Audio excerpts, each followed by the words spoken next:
Come to order. Today we are having our hearing on the IRS 2026 filing season and the IRS organization. Thank you, Mr. Bisignano, for appearing before the Finance Committee today in your capacity as the Chief Executive Officer of the Internal Revenue Service.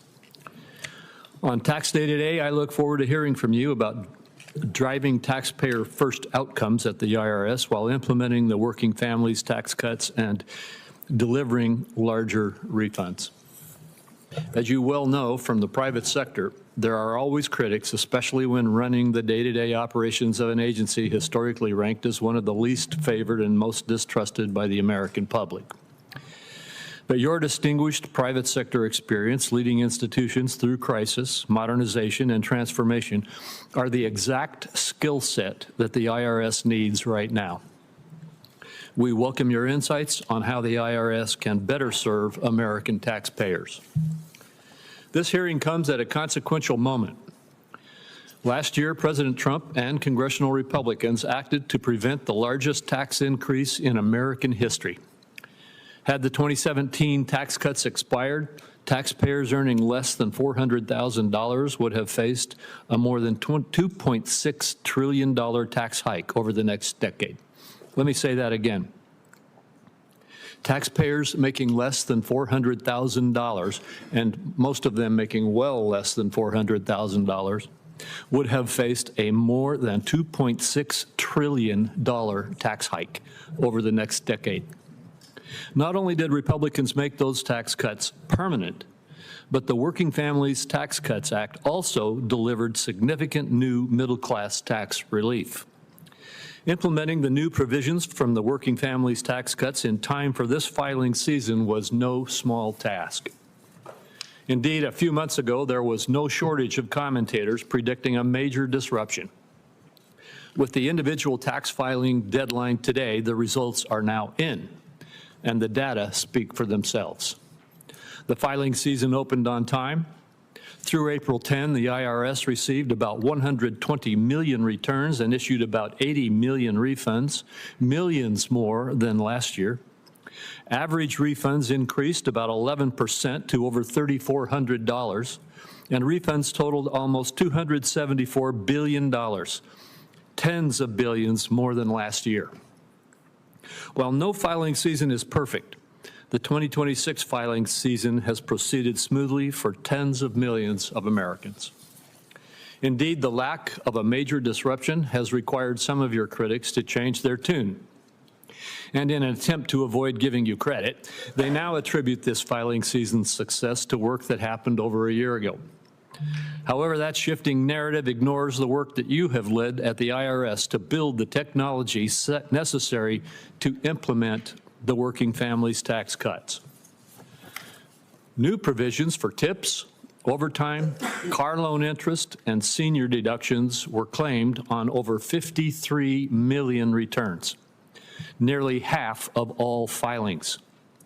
These figures indicate that the IRS has done its job to ensure delivery of significant new middle-class tax relief.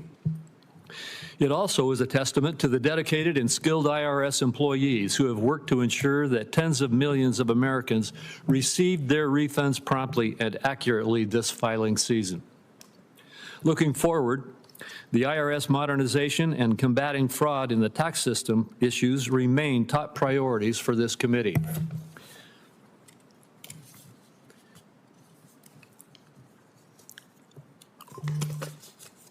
Excuse me. 2 pages stuck together. And I look forward to hearing what steps the IRS is taking to make improvements in these areas. On the topic of modernization, Ranking Member Wyden and I recently introduced the Taxpayer Assistance and Service Act, or TAS Act. This bill includes 64 common sense provisions drawn from Finance Committee member proposals and the National Taxpayer Advocate recommendations. The TAS Act would improve the taxpayer experience and strengthen taxpayer rights. It has broad support across the tax community, and I'm glad to be able to working with my colleagues to advance it.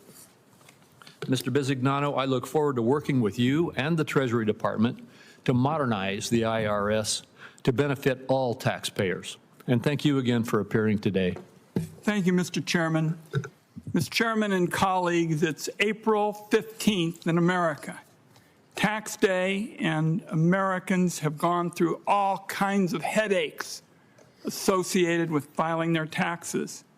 Adding to the headache, millions are frustrated that Republicans and the Trump administration specifically killed the direct file program for the year and put those workers back at the mercy of the tax software giants who overcharge for a service that ought to be free.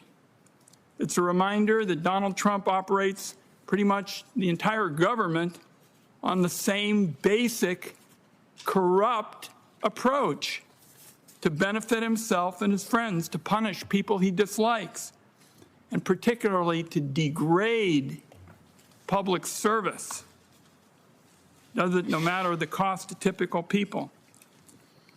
His handling of the IRS is a perfect example of all three. Direct file in America died on Mr. Bisignano's watch. Shutting it down was a big gift to the Republican allied prep giants who lobby relentlessly. I've remembered years when they spend millions lobbying for the status quo rather than giving Americans a shot at what people have all over the Western world, which is a simple way to file their taxes because the government already has the information. So these rent seekers are engaged in a multi-billion-dollar ripoff year after year, and unfortunately, Donald Trump is on their side. So he acts continually in self-interest. Right now, he's suing the IRS and the Treasury Department for $10 billion over the leak of his own tax returns. During his second term, his administration is violating the exact same taxpayer privacy laws that underpin his lawsuit by illegally leaking tens of thousands of taxpayer records to ICE. Hypocrisy is not the only problem. There's a conflict of interest for Trump's staff at the Treasury Department, IRS, and DOJ. And it's an enormous one. The powerful and unstable men they work for is suing the agency they lead, and they're in charge of deciding whether the taxpayer, the American taxpayer, would be on the hook to pay up. I believe this is a depth of corruption that would have been unthinkable during the first 248 years of our history. Now it seems to be routine stuff for Donald Trump. So let me talk briefly about the IRS's data sharing agreement with ICE. I have been warning for a year that this would lead to serious mistakes and violation of taxpayer privacy laws. That is exactly what's come to pass. There is a strong likelihood that this system misidentified taxpayers and sent ICE to hunt down innocent people who may now be sitting in camps or worse. This is not an overstated danger. Countless families have had their lives ruined as a result of the Trump mass deportation campaign. 46 people died in ICE custody since January of 2025. There are a lot of reasons to protect taxpayer data. One reason is it helps to promote trust in our system. If people believe filing taxes will lead to their abuse or detainment by the state, they aren't going to comply. Non-compliance is a disaster. It criminalizes people who would otherwise be on the right side of the law, and it also drives up the deficit. Those may be the unspoken goals of this administration as Donald Trump and Republicans seek to justify mass deportations and further cuts to essential priorities like health and food stamps. Now, on the subject of degrading public service, there is little doubt that the numbers will show IRS customer service has gotten worse as a result of DOJ and Trump layoffs. The Trump administration's decision, for example, to phase out paper checks for tax refunds has caused real problems and delays for millions of vulnerable Americans. These are people who don't have bank accounts to take direct deposits. It was pretty obvious this situation was coming, but the IRS did no outreach to avoid it.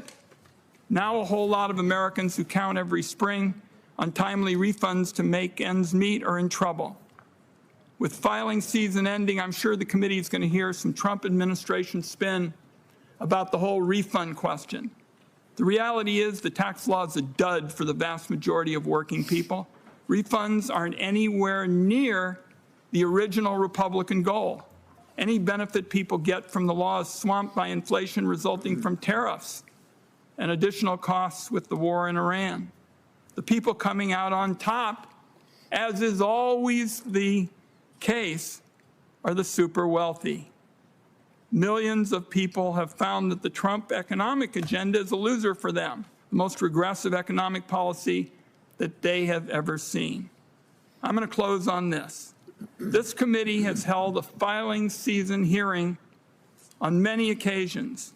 To my knowledge, this is the first such hearing where the witness has no real authority to talk about the subject because they don't actually have a Senate-confirmed role at the IRS or the Treasury Department. Mr. Bisignano is called the Chief Executive Officer of the IRS. My view is this CEO job is fake. It's an end run around the vetting process for a real nominee, which is a way for Donald Trump and Mr. Bessent to have direct control over the IRS. As for Mr. Bisignano, his recent appearances before the Ways and Means Committee sure didn't do much to convince anybody the IRS is in good hands. Even the Republican side of the dais in the other body was unsatisfied. Now, he's got an actual job running Social Security.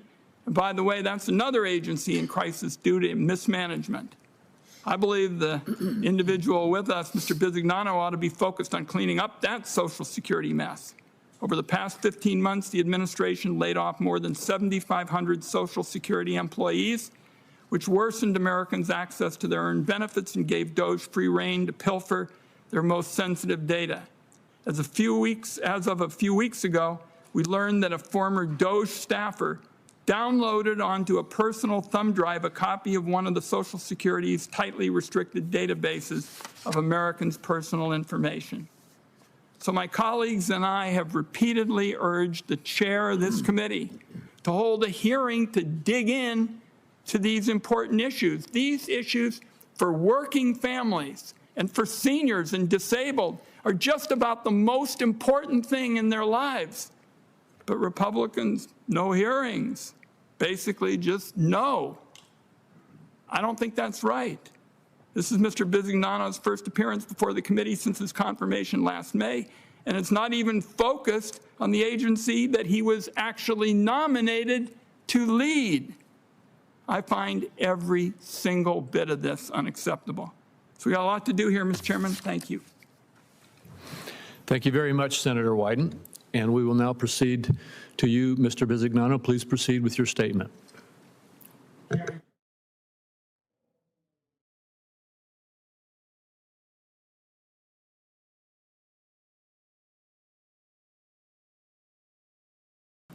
Pull the microphone a little bit closer. Chairman Crapo, Ranking Member Wyden, and members of the committee. I am proud to be here today, April 15th, the annual tax filing deadline, to discuss the filing season and the IRS operations. Since becoming the IRS CEO in October of last year, we have transformed the taxpayer experience. This year, Tax Day holds a special importance because working families across our nation are benefiting from pro-growth tax policies like never before. Let me be crystal clear. This is the most successful filing season in IRS history. This is thanks to President Trump, Secretary Bessent, and congressional Republicans in securing passage of the working families tax cuts. This landmark legislation forms the cornerstone of the administration's growth agenda. The latest numbers tell the story. The IRS has received more than 134 million individual income tax returns, with more than 98% of them filed electronically. We've issued more than 80 million refunds, with 98% of those refunds sent electronically via direct deposit. More than 90% of taxpayers who filed electronically received their refund in less than 21 days. The average refund amount is over $3,400, up by 11%. The total amount of refunds we have issued now stands at over $280 billion, 16% higher than last year. This is real relief going out to working Americans and their families. Thanks to the new landmark policies, more than 53 million Americans have already experienced new financial benefits. These provisions include no tax on tips, no tax on overtime, no tax on car loan interest, and a special deduction for seniors, which has already been claimed more than 30 million times. In addition, provision from President Trump's 2017 tax bill, such as the increased standard deduction, increased child tax credit, and full expensing for capital investments were made permanent. All of this prevented a tax increase of over $5 trillion on American families and small businesses. Many of these provisions have bipartisan support, and each of your constituents will see the benefits. Another hallmark of the bill is the Trump accounts, which will provide families a financial head start for their children. Families have signed up more than 5 million children for the accounts, of which more than 1 million children are covered by elections for the $1,000 Trump Accounts pilot program contribution. Along with filing season and other day-to-day operations, we are transforming the agency to meet taxpayers where they want to be met, creating a digital IRS. This transformation is not just an operational need, it's a modern-day responsibility. It helps us address non-compliance, provides taxpayers with 24/7 access, and safeguards their sensitive financial data. This filing season, visits to irs.gov are up 60% to more than 500 million inquiries, coinciding with decreased phone demand. I am proud of the role the IRS has played in delivering this historic level of tax relief. Our dedicated career employees work tirelessly to prepare for this filing season and have already begun preparing for next year's filing season. I want to thank each of them for their work on behalf of the American people. Our long-term goal for taxpayers is simple: create a seamless customer experience where taxpayers can interact with the IRS with the same ease they expect from the private sector. We're building an IRS that leverages advanced technology, empowers its workforce with better tools, and delivers secure and easily accessible services. In closing, I want to thank Republicans for the passage of President Trump's Working Families tax cuts, laying the groundwork for a historic filing season. Mr. Chairman, I'm happy to take questions. Well, thank you very much, Mr. Bisignano. As the agency responsible for implementing the President's Working Families Tax Cut Act, you have very, very well explained the benefits that it provides. I want you to just highlight a couple for us again right now. These are new tax relief that Americans were given in the bill, in addition to the tax relief that we gave them by not letting their existing taxes increase. But could you please give me the latest IRS data on how many taxpayers have claimed the no tax on overtime, no tax on tips, no tax on Social Security, and American-made car interest loan deductions. And could you also, I'd like you to do this quickly because I got another question, but could you also tell me the same data on how many people have opened Trump accounts and have received of those opened Trump accounts the $1,000 seed funding? Well, the landmark legislation led by President Trump and Secretary Bessent and the Republicans now has over 53 million Americans who have had a deduction from it. 30 million actually the senior benefit. And that 6 million filers have had no tax on tip. 25 million filers had no tax on overtime, and over 30 million seniors, as I said, and 1 million for the car loan deduction. When you look at all of this, it's the reason we talk about the historic refunds. The largest amount of refunds, 80 million going out, and over $280 million, $280 billion in refunds. We have 10% more people receiving a refund this year, while refunds on the absolute are up 11%. Total refunds paid out are up 16%. And for Trump accounts, another landmark legislation which is creating generations of the future's ability to be financially savvy and be able to participate. 5 million have been opened up for dependents, 1 million for newborns this year already, and our expectation is that will continue greatly. Thank you. I appreciate that. And my next question is, I'd like to give you a chance to respond directly to the attack that you've already received today and have previously received for pausing the direct file program at the IRS. My understanding is that an October 25 Treasury report found that the IRS significantly misrepresented the direct files costs, and that, in fact, notwithstanding the cost of that program to the U.S. taxpayers, about 70% of all U.S. taxpayers are already eligible to use existing IRS free file programs, a public-private partnership, at no cost to them or to the government at all. Could you just give me your response to this? Yeah, we attack? have seen, thank you. Thank you, Chairman. We have seen that this filing season, over 2 million taxpayers have taken advantage of free file during this filing season. Millions more have used free options provided by private industry also. Direct file was a costly, unnecessary, and less popular duplicate of programs that already are in place.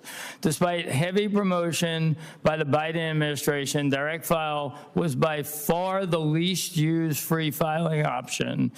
To put it in real terms, Mr. Chairman, the IRS spent more than $72 million to develop and implement the duplicative system that nearly all individual taxpayers did not use. This works out to a cost to our country of more than $242 per filed return, more than 60% costlier than the IRS estimates for an average individual prepared return. As part of the common sense actions I've taken as the CEO of the IRS, it only makes sense to take the resources that were being wasted on duplicative products and not getting the use, and instead bolster the enhanced programs that have worked for taxpayers. Thank you very much. Senator Wyden. Yeah, let's just be clear on direct file. Direct file is working very well today, and taxpayers love it, and all the data shows that, and they don't like what you're doing, so we're clear on that. Let me begin with questions with respect to some of the issues relating to the illegal disclosures of tax information to ICE of all people. In February, a federal judge found that the IRS had unlawfully disclosed taxpayer information to ICE in nearly 43,000 cases. So, Mr. Bisignano, I'd like to start with a couple yes or no questions. Have the affected taxpayers, the people who face this illegal sharing of their information? Have they been notified that their confidential tax information was illegally shared? This is just a yes or no answer.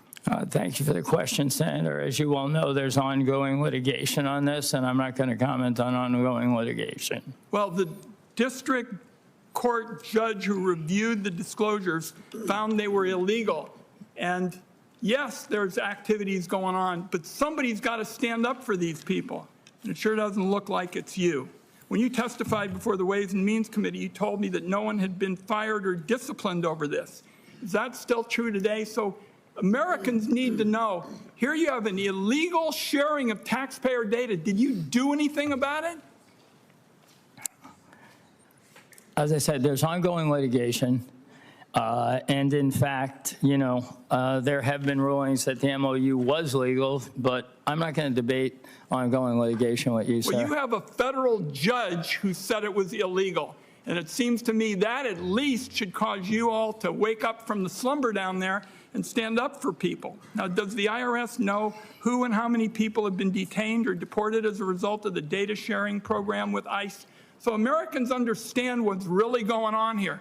Their data is being shared with ICE, personal data, important data. And you say, well, we're waiting around and maybe some court will tell us something someday, but how about the answer to that question? What's your question? Same thing. Does the IRS know who and how many people have been detained or deported as a result of the data sharing program with ICE? As I said, there's ongoing litigation. We're not going to comment on ongoing litigation, sir. Okay. You can set it out all you want, but these are Americans who are angry. They don't get up in the morning and say, gee, let's wait around after our data has been illegally shared. They get up in the morning and say, somebody better do something about it. That's what we give people an election certificate to do, and that's what we're going to stay at. Now, Trump IRS illegally shares the sensitive tax information that I've just been asking about, but at the same time, he's suing the IRS for $10 billion over his returns being released during his first term. And that was under the watch of his own Treasury Secretary and IRS Commissioner. So yes or no, have you been involved in any discussion of the lawsuit or a possible settlement? Nope. Are you going to recommend that the U.S. taxpayer pay him? So that's something that's within the province of your duties. What are you going to recommend? Are you going to recommend that U.S. taxpayers pay him? Actually, this is not in the IRS. Well, tell me what your opinion is. It's at DOJ. Should U.S. taxpayers pay Donald Trump on this matter? That's a yes or no question. I'm not involved in the matter. What's your opinion? I'm not rendering opinions on things I'm not involved in. What advice did you get from your ethics office on this? Advice from my ethics office and from this being what? This is a conflict of interest on the part of the president. One of the most flagrant conflicts of interest I've seen in all my time in public service. Did your ethics office give you an opinion? Or maybe they gave you one and you didn't read it? No, the opinion is that it's in the DOJ, not in the IRS. No, but give me your opinion. Your opinion counts because you have an important position. You're ostensibly somebody who's supposed to be doing stuff. So let me ask you one last question. My understanding from the press is that you require rank and file staff to show up every single day, and yet at the same time you get on a private jet to come 2 days a week. Is that true? That's completely inaccurate. Okay. Thank you, Mr. Chairman. Thank you, Senator Bennett. Thank you, Mr. Chairman. Thank you, Mr. Bisignano, for being here today. I don't really understand what the reluctance is to be able to allow taxpayers in Colorado and across this country pay their taxes with a pre-populated form like people have in other countries all over the world, for decades and decades and decades.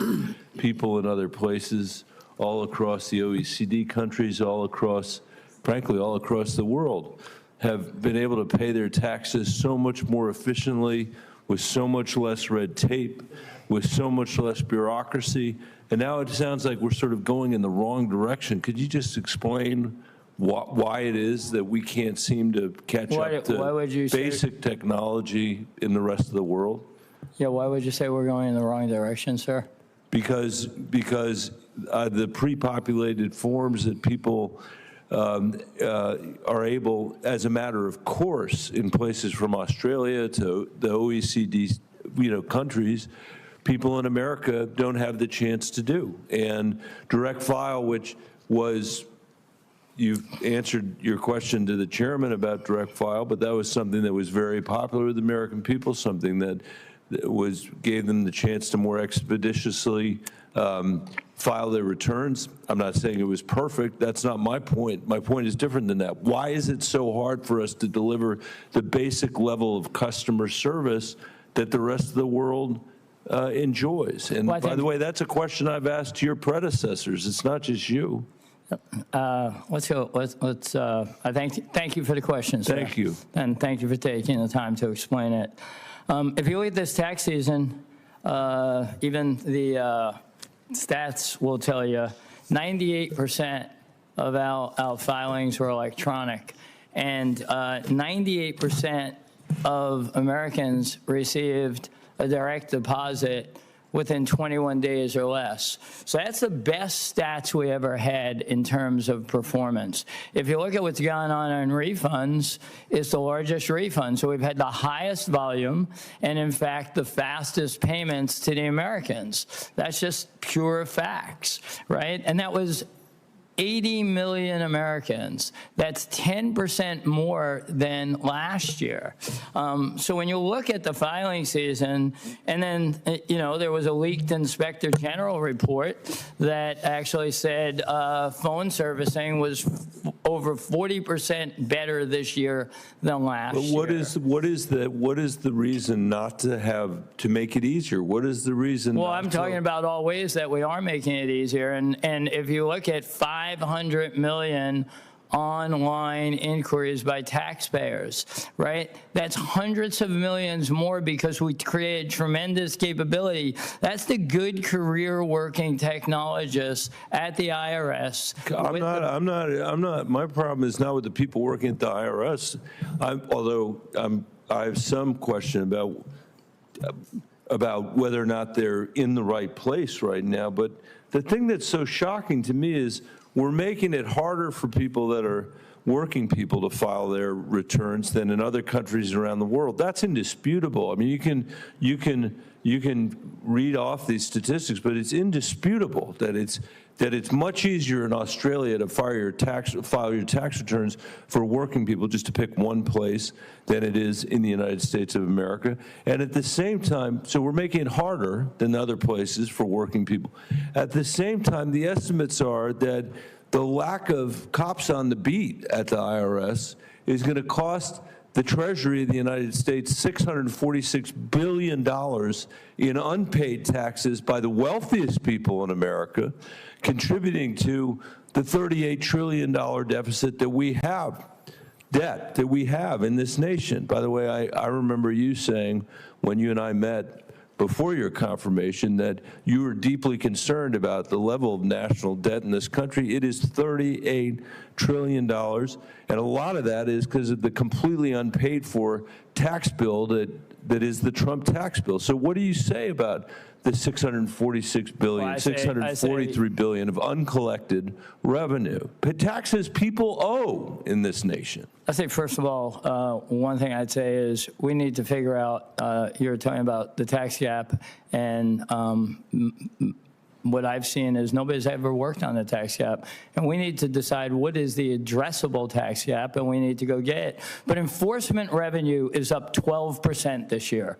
Enforcement revenue is up 12% this year. The top 5 cases this year are $2 billion. So, and that's not, I'm making a point because, in fact, we are going to work equally on every bad actor. Okay, what we just heard, Mr. Chairman, was testimony that said that nobody has ever worked on the tax gap. I think it's long overdue that the IRS should be collecting taxes from the wealthiest people in this country. And the head of the IRS says they're not doing that. Thank you. That's not what I said. We all agree we should address the tax gap, and I think he said that he is too. Good. Well, I agree. Thank you for Send us an interpreting. example of it. Senator Welch. Thank you very much. Welcome. Send it to you if you want to go on.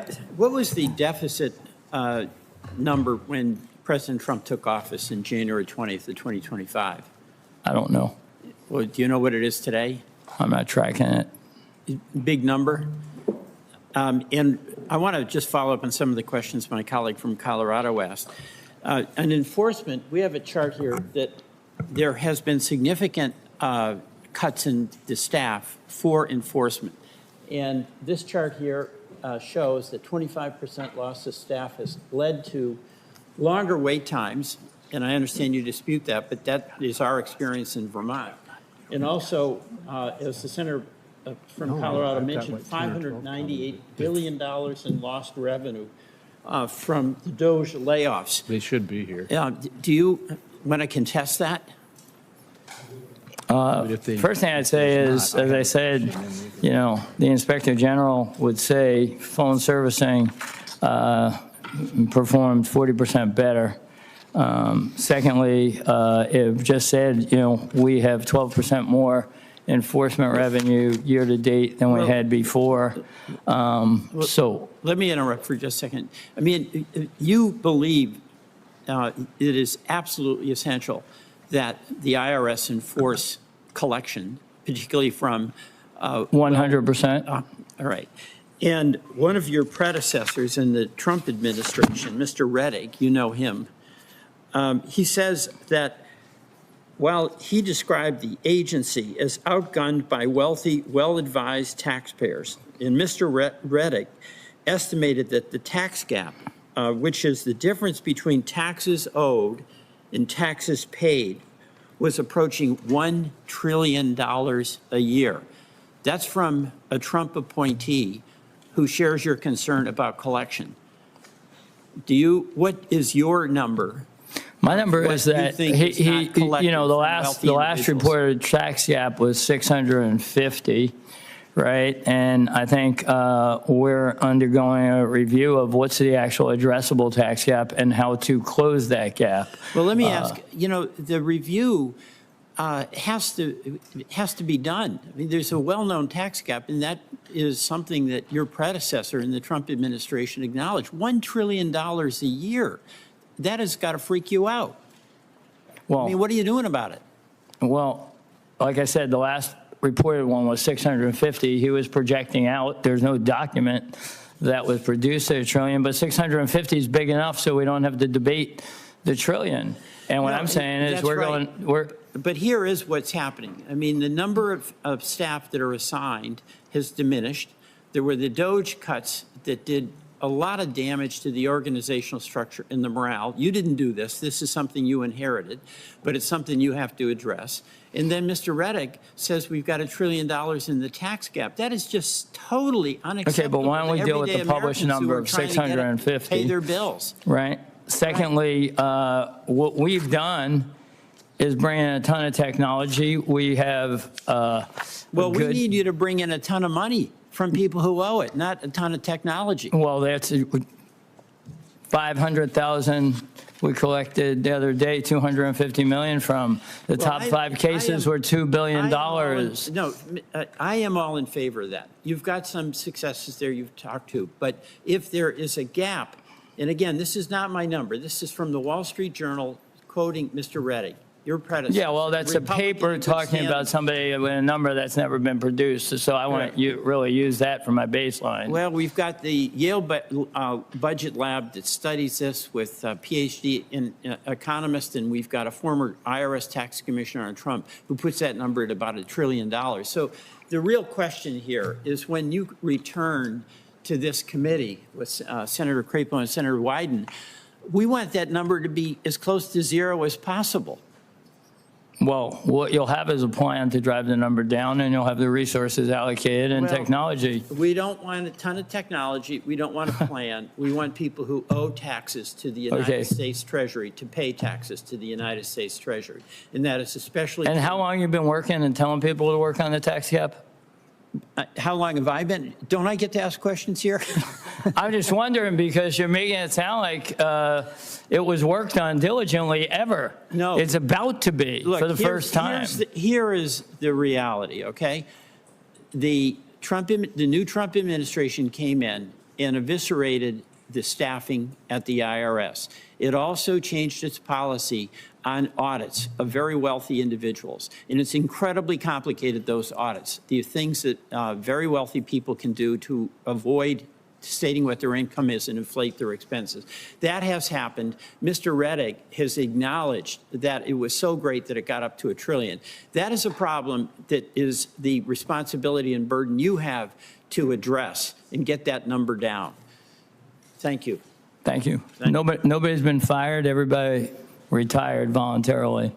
All right, thank you. I yield back. Thank you, Mr. Chairman. Thank you. Senator Whitehouse.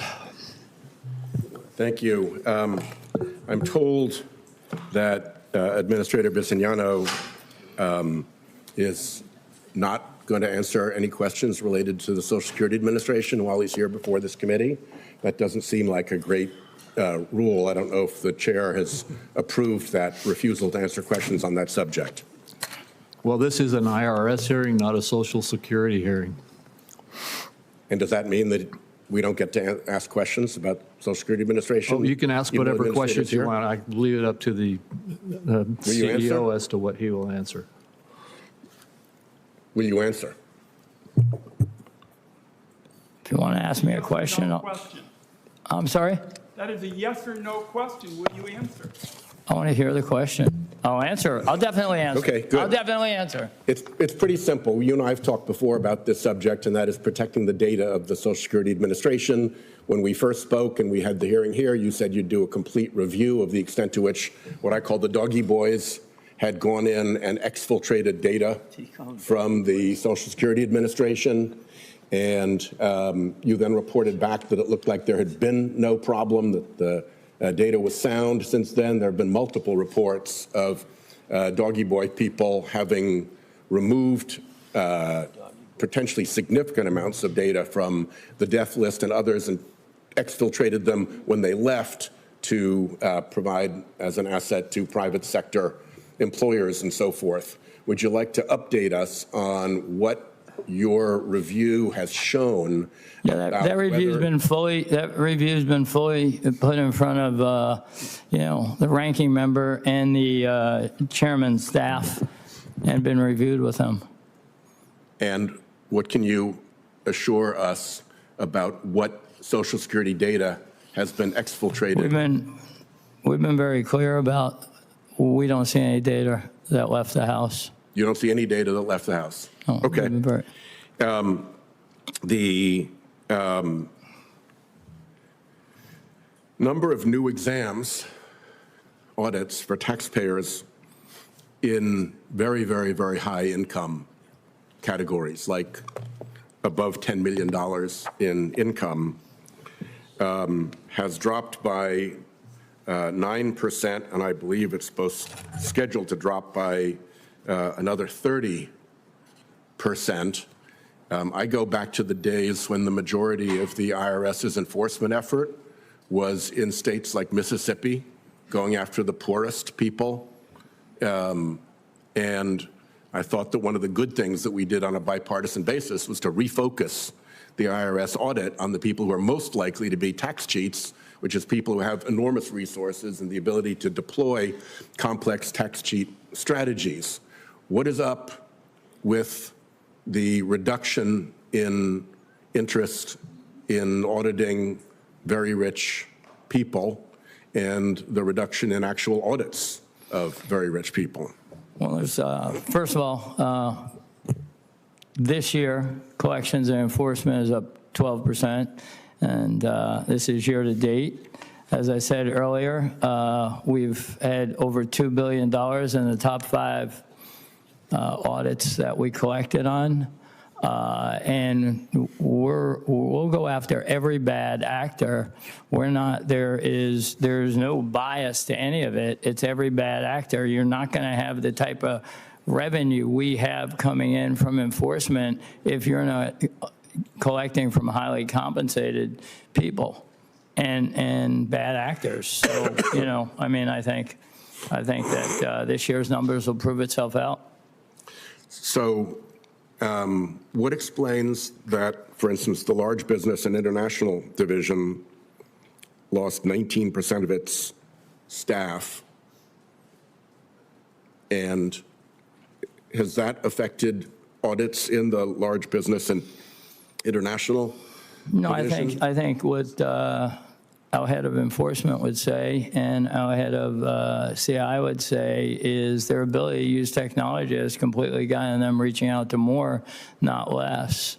You know, I don't think that the metric anyone ever had that said it was the right number of staff, and I'm going to always ensure that we have the right number of staff to get every job done we need. Mr. Chairman,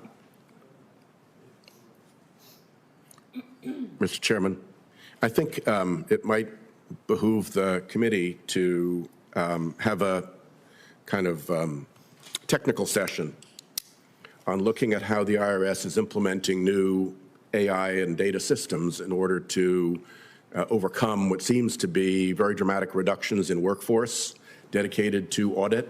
I hear the point that the administrator is making, but I think it would be helpful if we sat down at some point with some of the folks from the IRS to have it explained to us how that's actually playing out in practice. Because if what is happening is that less resources are being sent to large businesses, large corporations, international schemes, and super high-end individuals for audit, then the results are kind of predictable. They'll get off scot-free the way they often do. I think your suggestion of getting that information is very good. Now, whether that means we'd have another session and have a committee meeting on it, or whether we get the data and get the information. Yeah, either way, I think would just be a useful thing for us to do as AI enters the IRS enforcement landscape. Yeah. I've seen a lot of information that gives answers to that, so I think we can get that information. I think that'd be very helpful. I appreciate it, Chairman. Thank you, sir. All right, thank you. Thank you, Administrator. Thank you. Senator Cortez Masto. Thank you, Mr. Chairman. I'm going to stay on the same line of questioning. Mr. Bisignano, how much time do you spend as the CEO of IRS versus your duties as Commissioner of Social Security? I'm curious. Yeah, I really look at it like I run two large organizations, and you know, my day starts as it did today at 4 or so. Can I ask, because I don't have much time here, percentage-wise, how much time do you spend? 50-50, 60-40, 30-70? Well, I think you should ask the question of, I spend, you know, not 8 hours a day, but 14 hours a day, right? And but again, I need specifics. You could spend 14 hours a day on the IRS, or 14 hours a day on Social Security. You've got to figure out as a CEO. I don't know, actually. So how is that? Well, here's how to think about it, right? We run it with a governance structure, both organizations. There's a weekly staff meeting. There's a key indicator meeting that we take the top 2 levels of management. This will be a report that never existed before. Many things did not exist before. We've built technology to be able to look at it. That happens every week. We have a risk meeting that never happened every week. Let me just say, it'd be helpful if you could look back at your calendar and you tell us how much time was spent on Social Security versus IRS. That would be very helpful. Just your days. That's all I'm asking.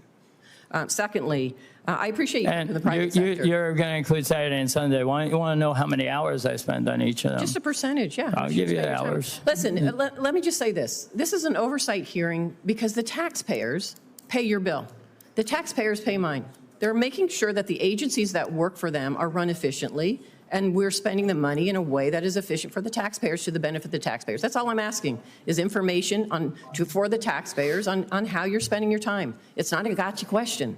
I'm not here trying to attack you. It's just specifically how we see this moving forward. So I want to follow up on some of the comments that you've made. You're focused on delivering measurable results across the IRS. I appreciate that. You come from the private sector. You're all about measuring metrics and outcomes, and I think that's great. And in your speaking, your introduction today, you've identified several deliverables that you're identifying for the IRS. My question is, as you're measuring these metrics, can you provide us more information on how you are measuring them? Sure. For instance, it would be helpful for me to understand I get achieving the best filing season results in timeliness and accuracy, so it'd be helpful if you give us the metrics, what you're basing it against, how you are achieving that outcome. What I don't get is the building a world-class management team. I'm not sure how you do a metric on that, but if you've got a metric, that would be helpful. So if you can give us more specifics on those items, I would appreciate that. Sure, my pleasure. Thank you. So as we've said, you're currently leading these two agencies. I do have concerns, and I want to address this. In January, the DOJ admitted in court that DOJ employees used an unauthorized third-party server to share Social Security data, and that a Social Security staffer for DOJ signed a data sharing agreement with a private political advocacy group. There are also allegations from a whistleblower that a DOJ staffer took major Social Security Administration databases with him using a thumb drive. And then at the IRS, a federal court has found 42,695 violations of federal law stemming from the sharing of confidential taxpayer data under an agreement with DHS. My question to you is, what changes are you implementing to avoid further breaches of Americans' private information? Yeah, we brought in to ensure that our data is secure, which is the #1 priority. If you go through our priorities, it's protecting Americans' data, it's driving higher service and improving collections for IRS, right? And we brought in outside to look at it to ensure that we weren't just looking at it internally and to ensure that we're protecting the data, and we had a total outside review of it. Let me ask you this. I'm going to take advantage of you're here also as a Commissioner of Social Security. I need help with something. In Clark County, Nevada, I'm understanding from our Social Security office that there is right now a backlog of foster children attempting to obtain their Social Security cards. And this is because the Social Security office in Las Vegas has informed us in Southern Nevada that it would begin requiring physical stamped certified copies of foster children's vital records before issuing, excuse me, their Social Security cards. Prior to this change, Clark County worked with the office, the Social Security office, to provide certified copies of these children's vital records in a digital process. Now you are asking for physical. The challenge we have with that is because we don't have actually in Clark County a lot of the physical stamped certified copies because most of it's digital now. So can you take a look at that for me and figure out how we can get back to a system that we're moving in a digital process? We'll do it this week. Thank Talk you. to your office. Thank you. Thank you, Mr. Chairman. Thank you. Senator Johnson. Thank you, Mr. Chairman. Sorry I'm coming in late, and if I ask some questions or make some comments that have already been covered, I apologize for that at another hearing. Mr. Bisignano, first of all, thank you for your service. You've taken on probably two pretty thankless jobs in two very difficult organizations, I think, to really reform. But you have the perfect background. You know, having come from the private sector in businesses where you have to process what, trillions of transactions, okay? I just want you to compare that challenge and how you got control and had world-class businesses in the private sector versus the challenge you face right now and what you've seen in the first year of your service here. Yeah, I think I actually brought the same playbook. And I'm honored to be here, and congratulations for everything you've done. And, I talked earlier for the great work you all did on the Working Families Tax Act. I brought the same playbook, which would be a governance structure that interacts pretty deeply with management. We eliminated layers of management so we'd have a flatter org. Obviously, we have a weekly staff meeting, which I don't know is always customary, but is the only thing I've ever known. You're bringing private sector management techniques to the federal government. I noticed in your testimony you said you've got now a first-class management team. Were those all people you recruited?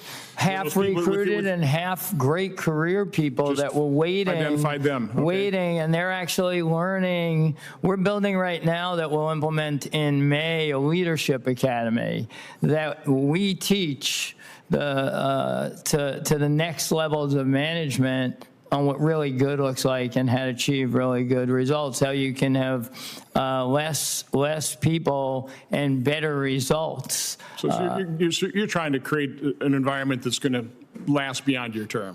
That's my whole objective here. When you came into office in your position, how many people were still working at home? How many are working at home now? We don't have anybody working at home now. Were there quite a few when you came into office? Yeah. Like what percent of the workforce? Well, I think before me a whole bunch were brought in ahead of time, but at one point, it was greater than 50%. Did you?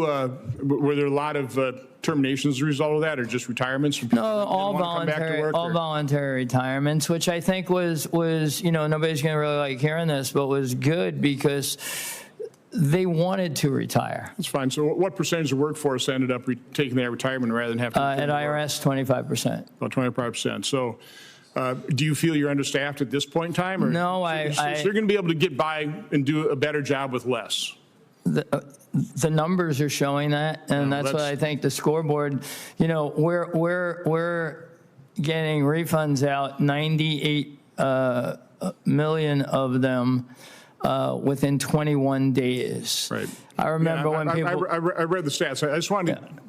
I wanted you to be able to relay your philosophy, how you can in the business world. Yeah, I think by you have to do more with less. By delayering the org. Look, technology is the great enabler, right? We took online inquiries during tax season up 60% to 500 million. Years ago, those would have been phone calls or walk-ins. Which, by the way, that was the next place I wanted to go. I mean, is the technology being updated? Is it up to snuff? Or are you dealing with the legacy systems that are just creating all kinds of havoc? We're always going to be upgrading, but right now we're upgrading for next year, and we're learned a lot from this year. I think the reality is we will invest a lot more, too, in tools that help us, collect more revenue also, not just the servicing side. Well, again, I just want to encourage you to continue this. This is exactly what these agencies, including Social Security, need. They need a private sector approach, do a lot more, a lot better with less. My final time here, what I always ask of people in charge of the IRS, our tax code is grotesquely complex. It costs $400 billion plus to comply with. I want to simplify and rationalize it. I think there's two separate approaches, but simplify and rationalize.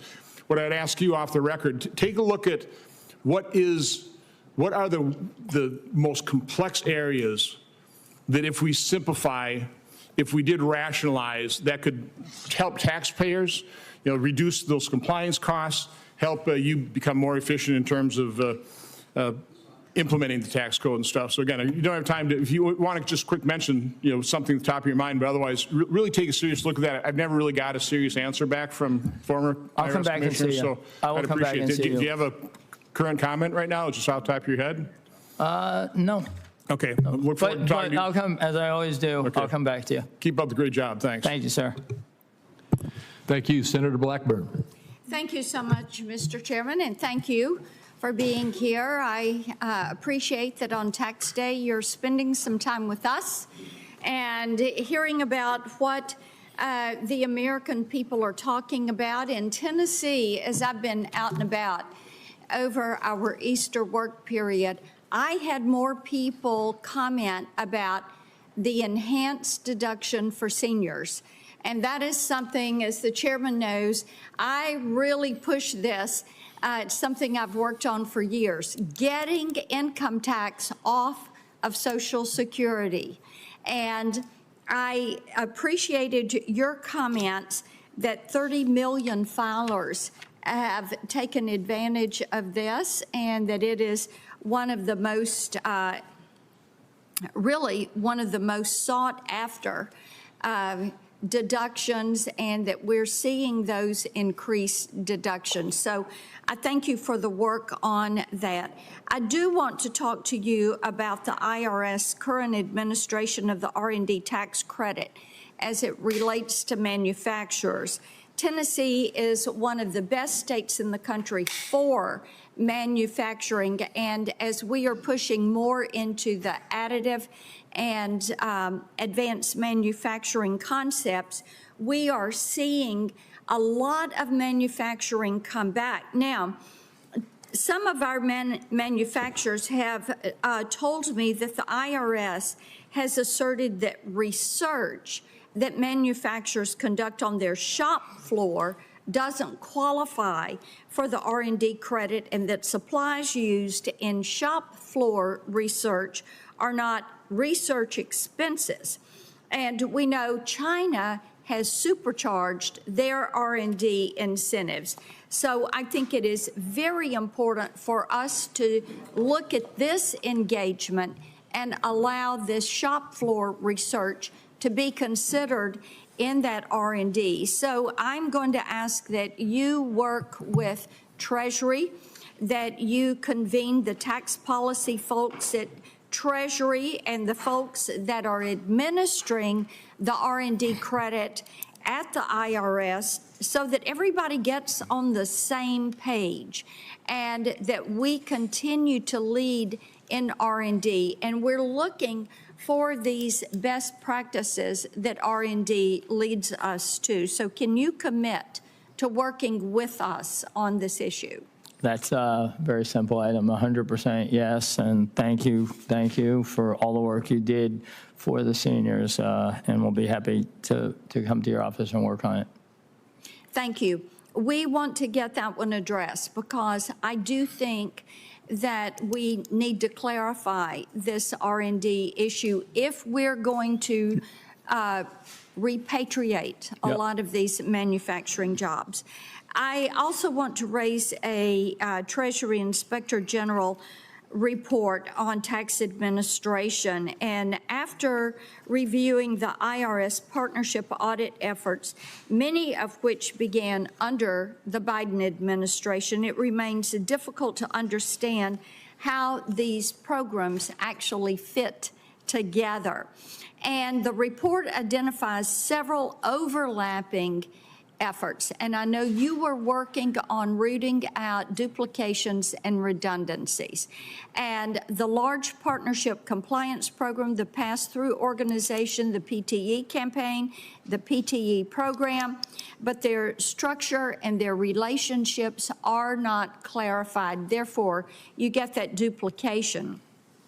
And the LPC, created in 21, now appears to sit within the pass-through organization that was established in 2023, while the PTE campaign and program operate alongside or within it at various points. This leads to monumental confusion to companies that are trying to comply with the law. And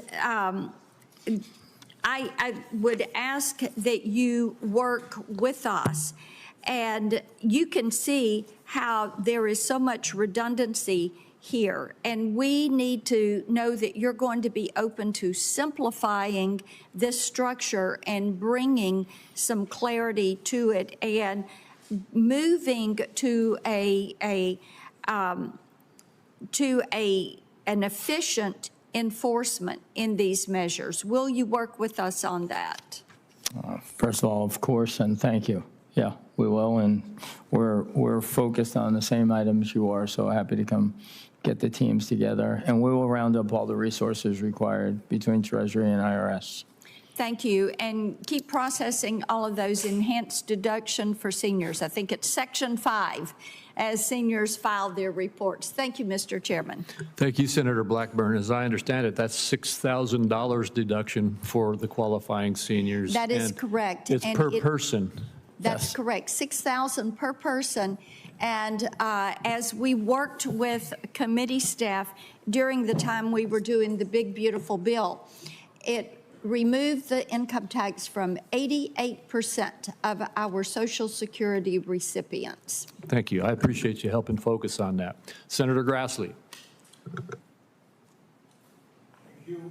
And for being here, but also thank you for several meetings I've had with you over the last year to discuss various things. I get the opinion by listening to people on the other side of the aisle that all you have to do is hire 100,000 more people in IRS and you'll get a lot more money. Under the previous administration, the IRS placed an emphasis upon law enforcement through increased audits. My understanding is that the IRS is taking a more tactful approach under the Trump administration. Rather than relying on an army of IRS auditors, there's a greater focus on using modern tools, and I'll let you discuss whatever modern tools is to improve case selection. How is the IRS using technology to improve enforcement? Thank you. It's always my pleasure to spend time with you too, Senator. You know, as we engaged, you know, sometimes when you change staffing models, you also change how you do your work, and you're going to have to do it through technology and innovation. And as you know, if not, Parkinson's law sets in, and we like to go in the opposite direction. We've built a bunch of tools, and one of the things that happens is we talk about the number of audits we have, but you know, a direct example is we've sent out, you know, over the past 2 months, 500,000 letters to people who we knew were in fact sending in underreported returns, and they corrected them. Those wouldn't show up as audits, but that's our data collection capability. Without data analytics, as I like to say, we were doing AI before it was AI, and that resulted in $250 million more collections.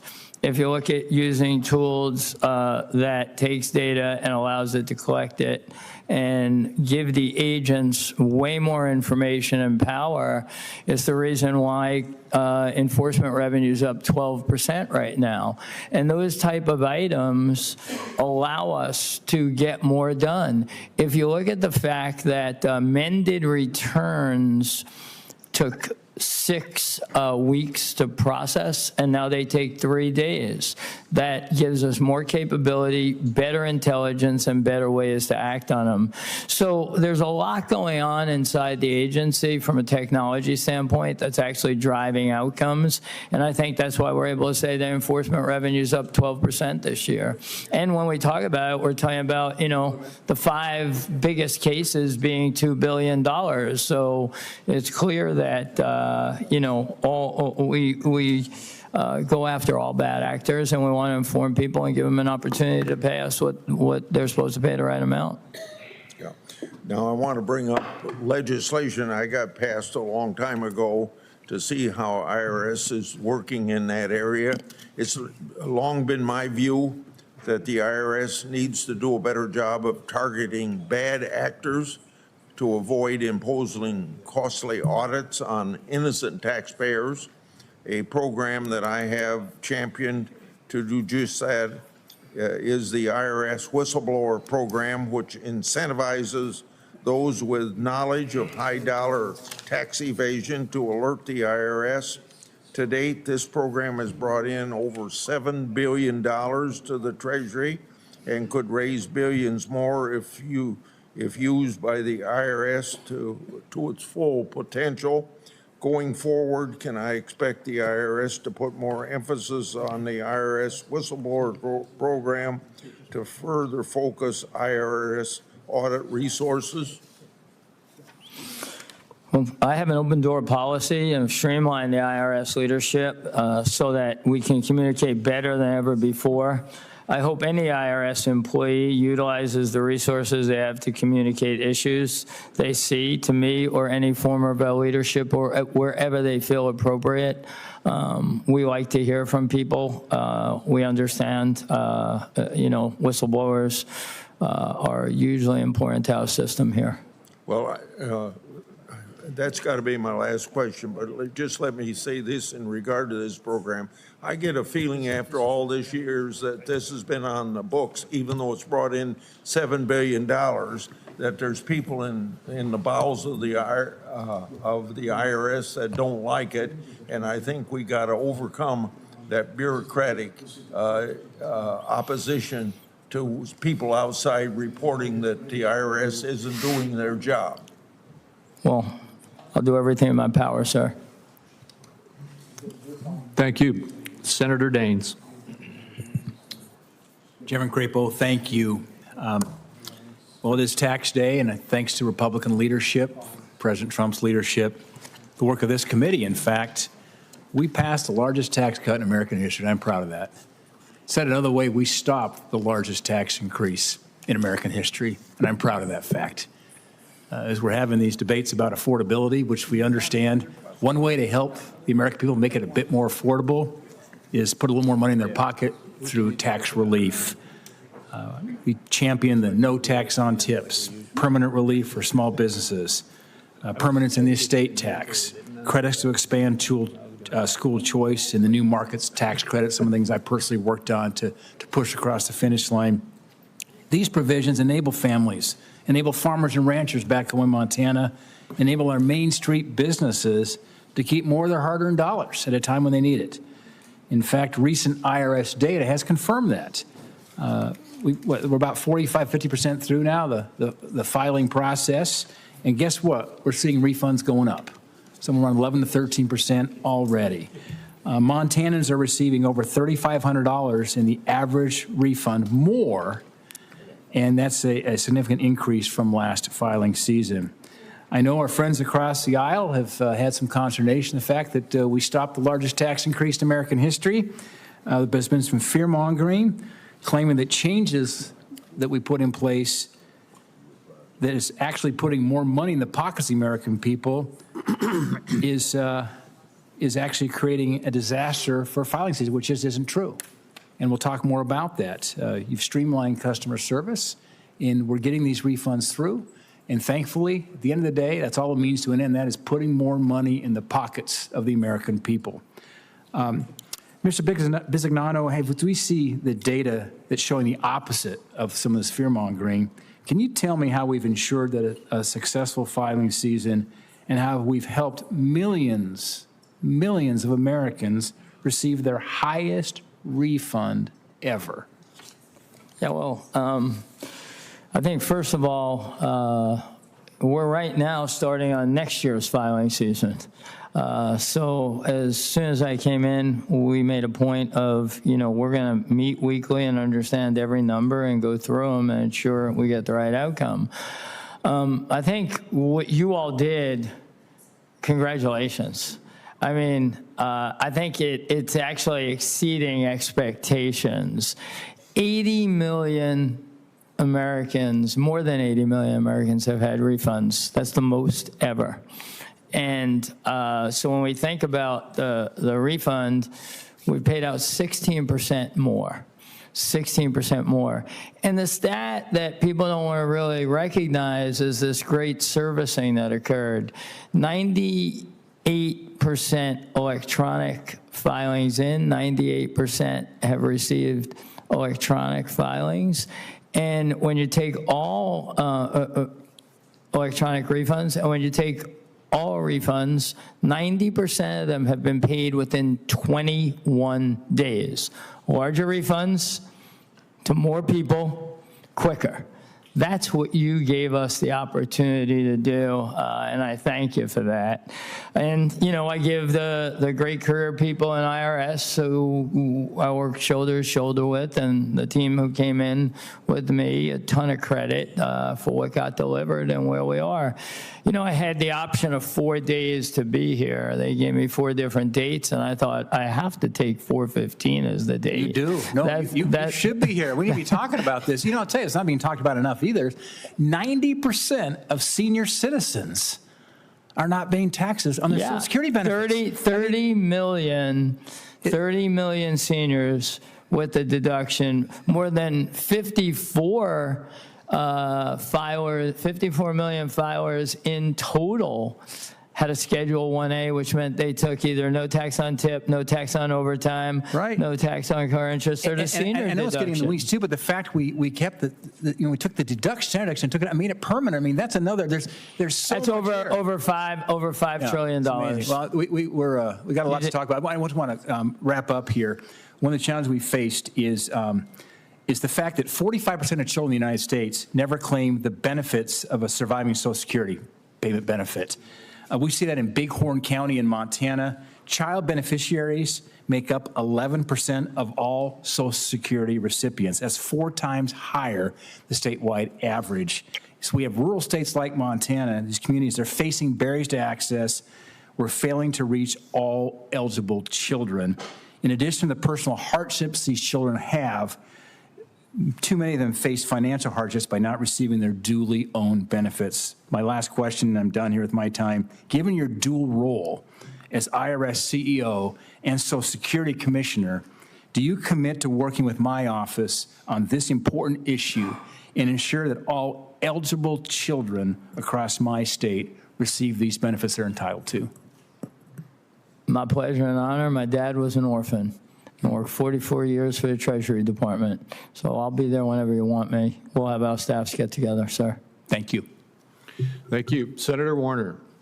Thank you, Mr. Chairman. I appreciate the fact that you know my arguments are going to be so powerful that you allowed 3 Republicans to go in a row to try to build up and buttress your.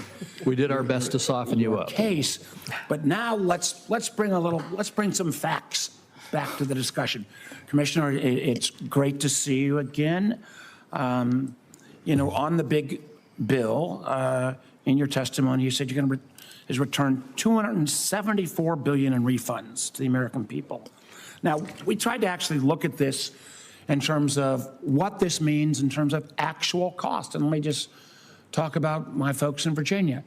Average refund is $346. Now, I believe that number is skewed high because there are some of us at the top that got a much larger refund than that. But we'll give you credit for the full $346 in terms of refund. What has it really meant for Virginians and Americans in their pocketbook? Well, because of data centers, other issues, you know, average electric bill increases $204. The president's liberation, or I would say to farmers who don't exactly feel liberated, their tariff costs, average family, $307. Rent, because we haven't done enough on housing supply. Ranking Member Senator Warren has gotten a good bill out of the Banking Committee unanimously, but rent increases up $307. Actually, I'm sorry, rent increases at $600. And this number this is just the gas price increase in the 47 days of a war where we've not had regime change, we've not got back the enriched uranium, they still have capacity to do ballistic missiles, and clearly the Strait of Hormuz is closed both by the Iranians and now us. So the way I add it up is that, yes, there may have been a refund, but in terms of total cost to an average Virginian or average person from Idaho, I see $1,852. Now, do you refute or would you take issue with any of those? Well, I'd start with the first number, sir, the number that I'm responsible for at some level here. The 380, is that 346 or 386 you said? Yeah, the 346 again would be 346. What we tried to get from it, which would have been much fair if you would have just said, all right, what's the average amount of refund for, say, folks that make less than $400,000 a year? That number would go down. I think a couple of things here. One, you took the average number that was reported as refunds year over year, but 8 million more people received refunds.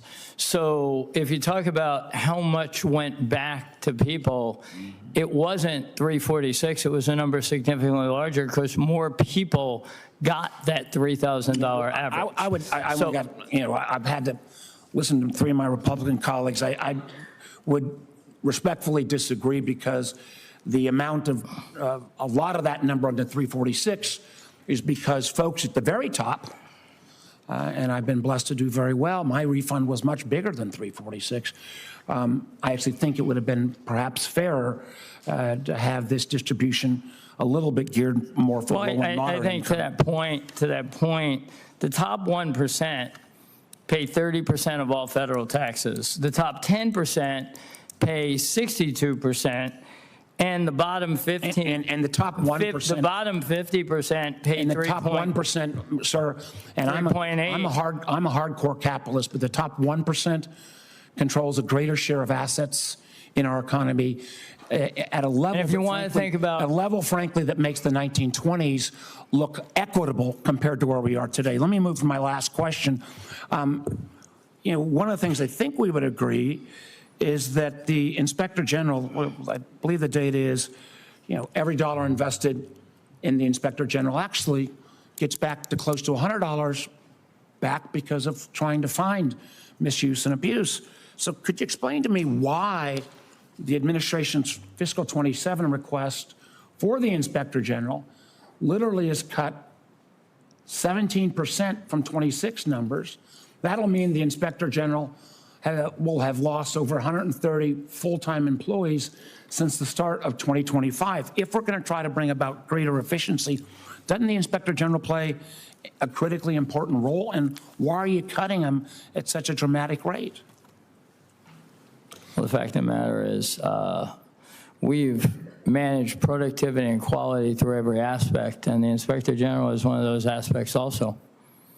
Right. But you don't refute the fact that for every dollar spent, the data shows. That's not my calculation, sir. But I'm not going to.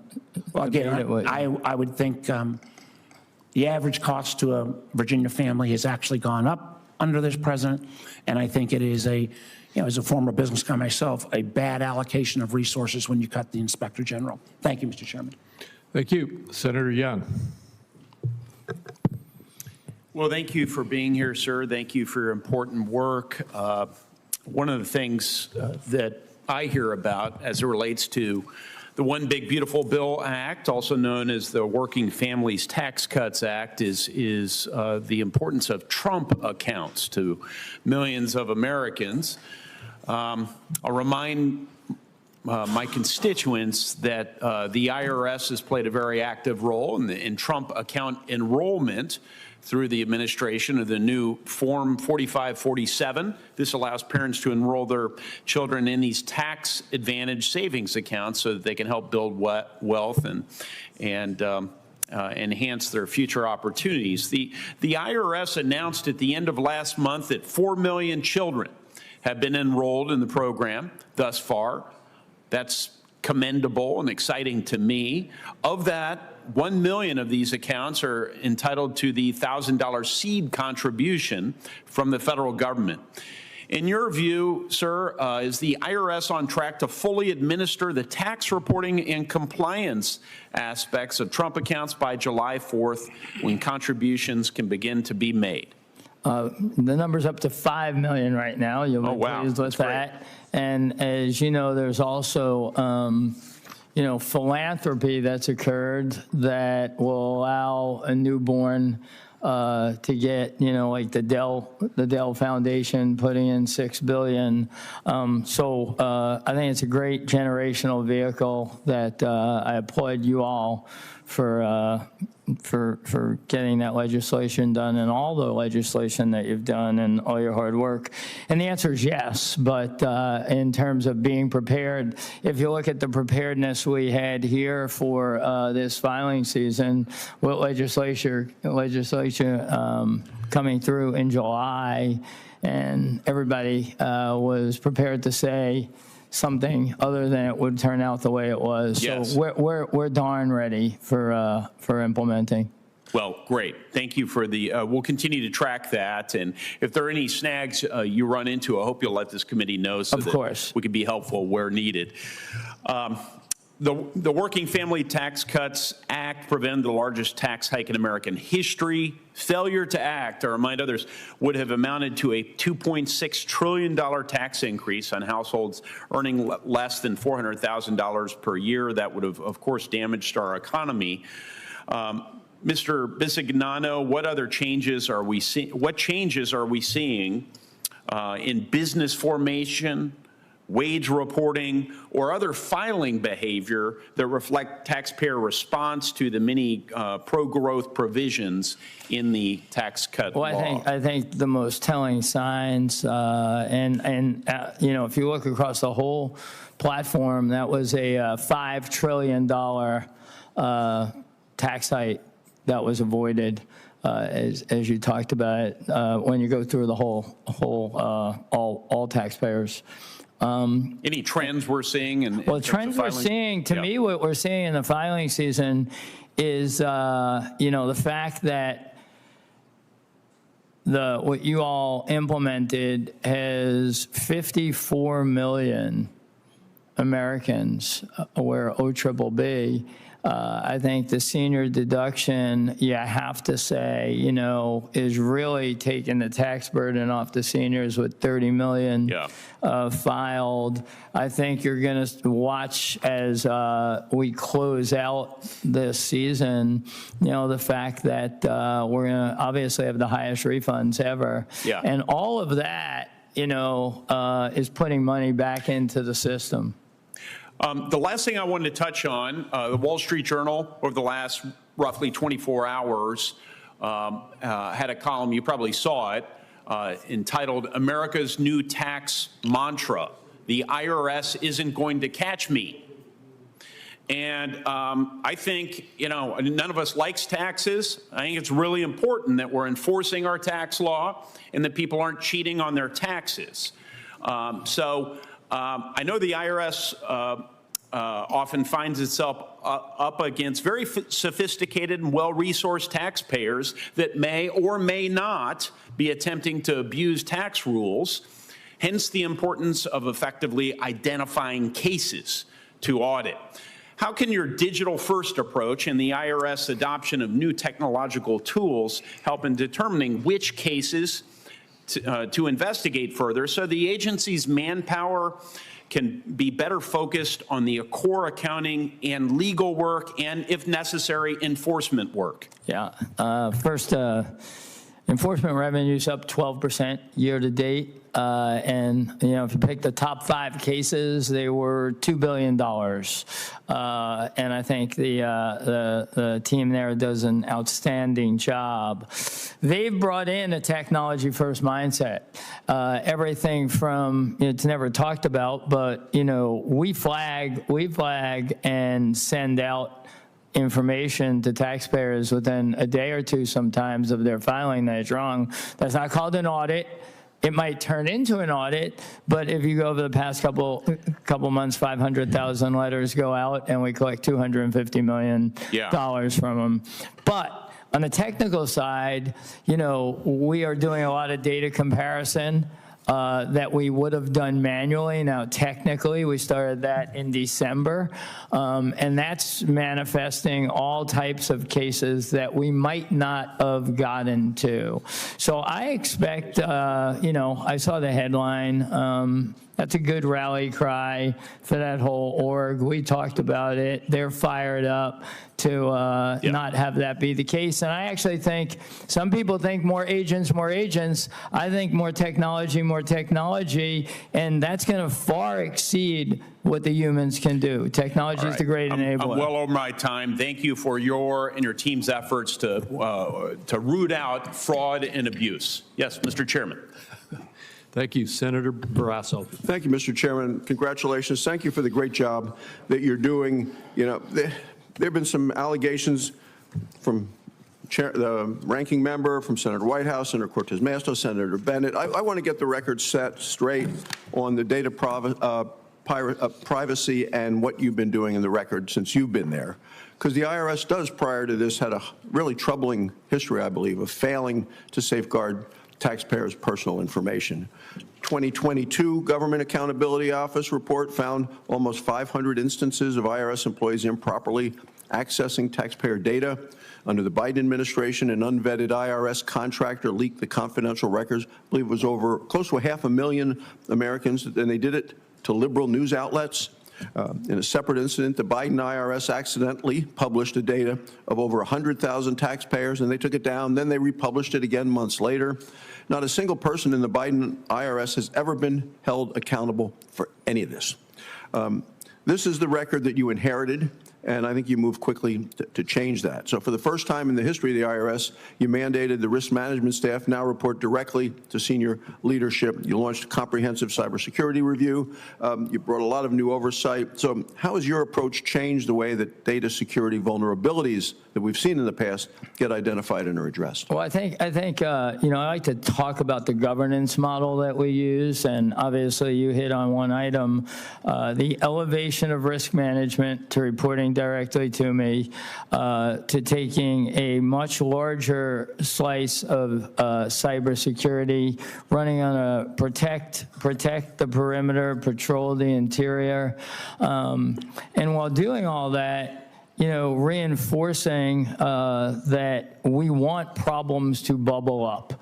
We want to hear them. We want to know them. That's why we have a weekly risk meeting. Every week we get together to go through every risk profile in the place and any risk problem. Problems don't age well. And, you know, our approach is we have an open door. We want to hear problems, and we want to deal with problems, and bring outside experts in to test what we're doing and ensure it's right.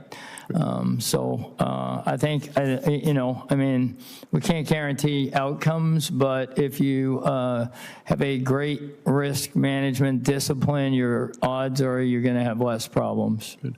I do want to recognize also the incredible work you're doing at the Social Security Administration. Last year, we've seen faster customer service, better outcomes for beneficiaries, so you deserve a lot of appreciation for that. But today is tax day, which is the reason that you're here.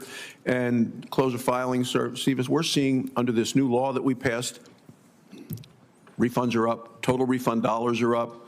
A total of 80 million people got refunds this year compared to, which is like 7 million people higher than last year. Of so many of those claims that come in, new tax on tips, they've benefited from that, no tax on overtime. On Social Security, you talked about some of that in the opening remark. What made it possible for you and the IRS to process more returns and issue bigger refunds with even you have a smaller workforce? How have you done it? Well, I think, you know, we definitely started out with ensuring that all the tech changes we needed to get done. Remember, this got enacted in July, and we needed it ready for January. And that was a forced march, a great job done by the IRS team. While doing that, we built all the MIS to track how we run the place. This would be a weekly review that we do right here of metrics with 2 levels of management. While doing that, we set what appeared to be super aggressive goals to get good outcomes for the American public. So you look at the fact that 98% filed electronically, you know, and that went up a full percentage point from last year. I think the fact that we had 500 million queries because we went and built more capability for people to go online and do queries, that took down the phone calls, actually, right? So if you go 500 million queries, that's a lot of Americans in the system to find out, where's my refund? What was the #1 used function? And meanwhile, refunds were back 90% of them within 21 days. I know you can remember when, you know, somebody would think they'd get a refund in 6 weeks at the earliest. So a lot of function built in technology allowed us to handle all the volumes that we would, and actually really did not miss a beat. We worked the backlog. And we never did that before during tax season. We worked backlogs of paper that was never worked before during the tax season. Mr. Chairman, I do have one final question, because I heard this from an old rancher in Wyoming, an old-time rancher, long time, multiple generations there. And could you make it very quick? Could you make it very quick? Yeah, because of the executive order directing federal government to increase the use of electronic payments. And I don't think you got the regulations out yet of how to be able to do the old thing, write a check, send in a check. He doesn't know how to do this. Some of our You'll be able to write a check. He'll be able to write a check? Yeah. All right. You know, I've always said we're never going to stop anybody from doing what they need to do if that's the only way they know how to do it. Great. Thank you, Mr. Chairman. All right, Senator Warren. Thank you, Mr. Chairman. So, Mr. Bisignano, you've claimed that as CEO of the IRS, you are, quote, getting a really good outcome for the American public. And I just have some questions about what that really means. Last year, DOJ pushed out about 4,400 IRS employees whose specific job was to take calls and answer questions for millions of taxpayers. And then after you pushed them out, you discovered you actually needed those people to do that work. So you tried to hire a lot of them back, but you did such a bad job at that you were still short of your own hiring targets by about 1,000 people as you got to tax filing season. And now taxpayers who call in are waiting literally twice as long on hold to get help. So, Mr. Bisignano, which part is the really good outcome for the American people? Is it pushing out thousands of employees who are needed to help answer taxpayers' questions? Or is it unsuccessfully scrambling to rehire those workers? Or is it forcing millions of taxpayers to spend literally twice as much time waiting on the phone to get help? Where is the really good outcome? The really good outcome is the fact that we executed against one big, beautiful bill. We have 54 million Americans who filed a Form 1A. We have 80 million Americans who received refunds. I gave you 3 facts that are verified. I take it you don't dispute any of those. I want to understand how here's the actual facts, ma'am. I want to understand how any of those are really good outcomes. Here's the really good outcomes. We committed to single-digit wait times on the phones.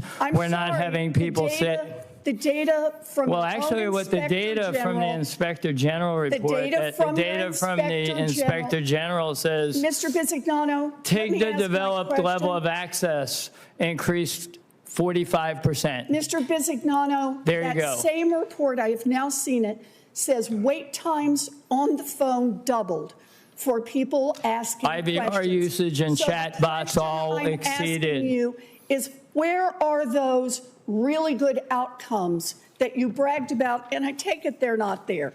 No. Because let's understand. How about over 90% of people, over 90% of people from the IRS, the rich are having a field day.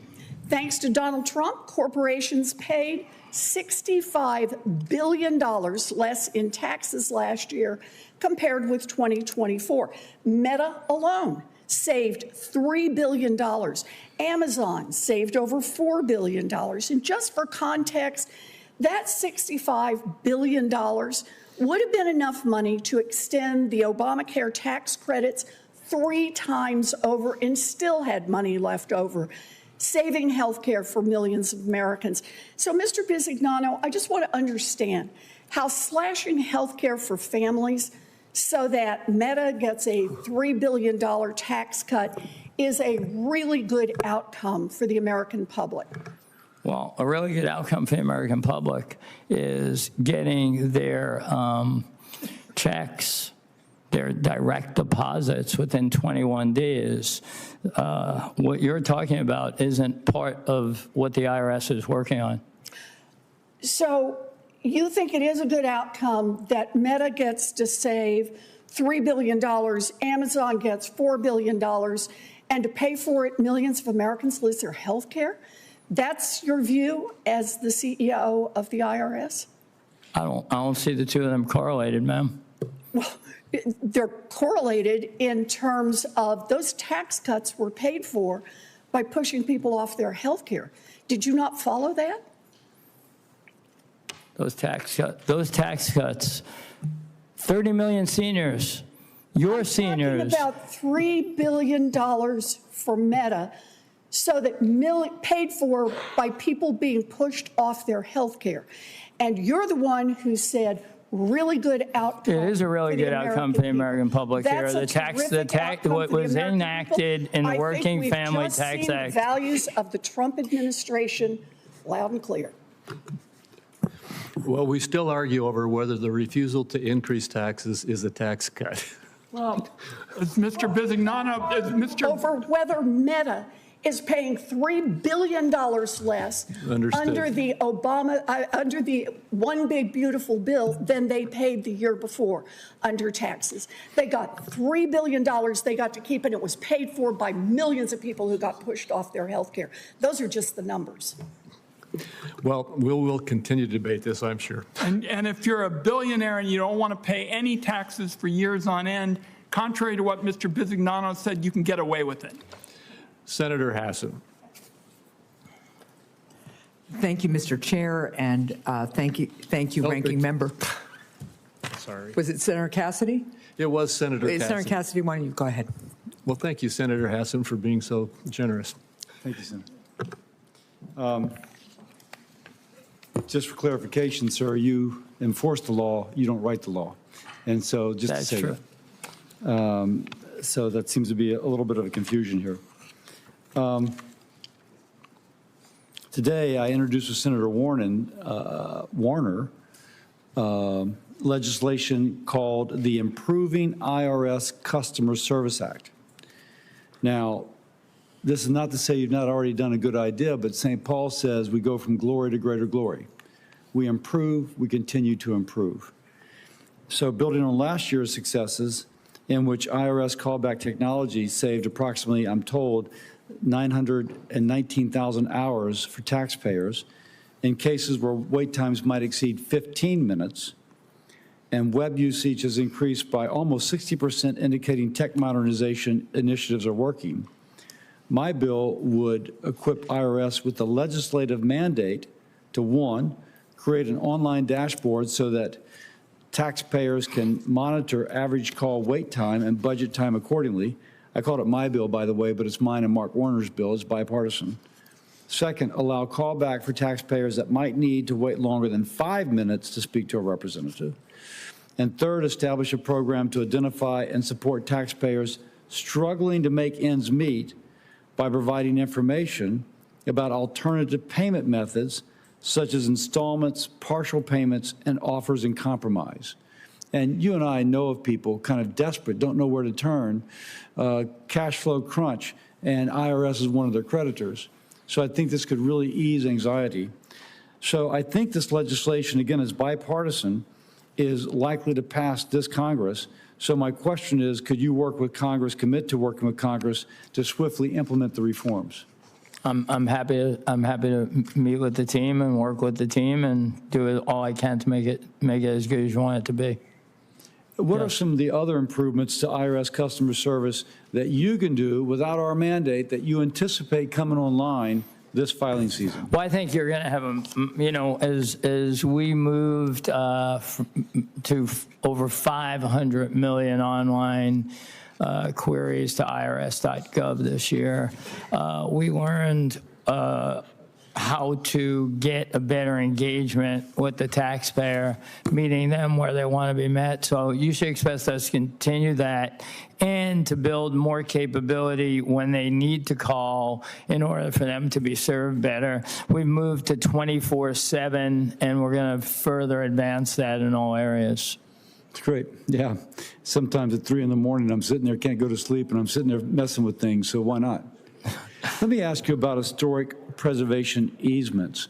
Important to my state, if you go to New Orleans, as you know, you've been to New Orleans, you see how older buildings have been regentrified by these, aided by these historic tax credits. Started under President Reagan, I believe, but this Congress, we have recently kind of re-upped them, if you will. Now, there's a difference, I'm told, in how IRS treats two congressionally created programs sharing the same preservation goal. The IRS gives clear, very, very clear, unambiguous guidance for the use of historic tax credits, but there seems to be a vagueness regarding the guidance for historic preservation easements.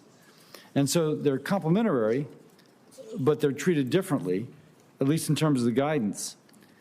And so I've been working on a bipartisan basis in this committee to reform Section 170H of the tax code so that historic property owners can get that clear direction. So question, kind of begging an answer, will you commit to issuing prospective guidance that is consistent with Secure 2.0 reforms passed by this committee, guidance that facilitates the legitimate use of this tool, which again has been so important to my state's historic architecture? Yeah. Yeah, we've been obviously keenly aware of issues around conservation easements, and we'll come back. We'd like to come see you, look at it, and come up with the right solution. You know, there's definitely items to solve there. Sounds good. I appreciate that. And then let me also ask about some crypto tax reform. Let me make sure I've got my lead into this.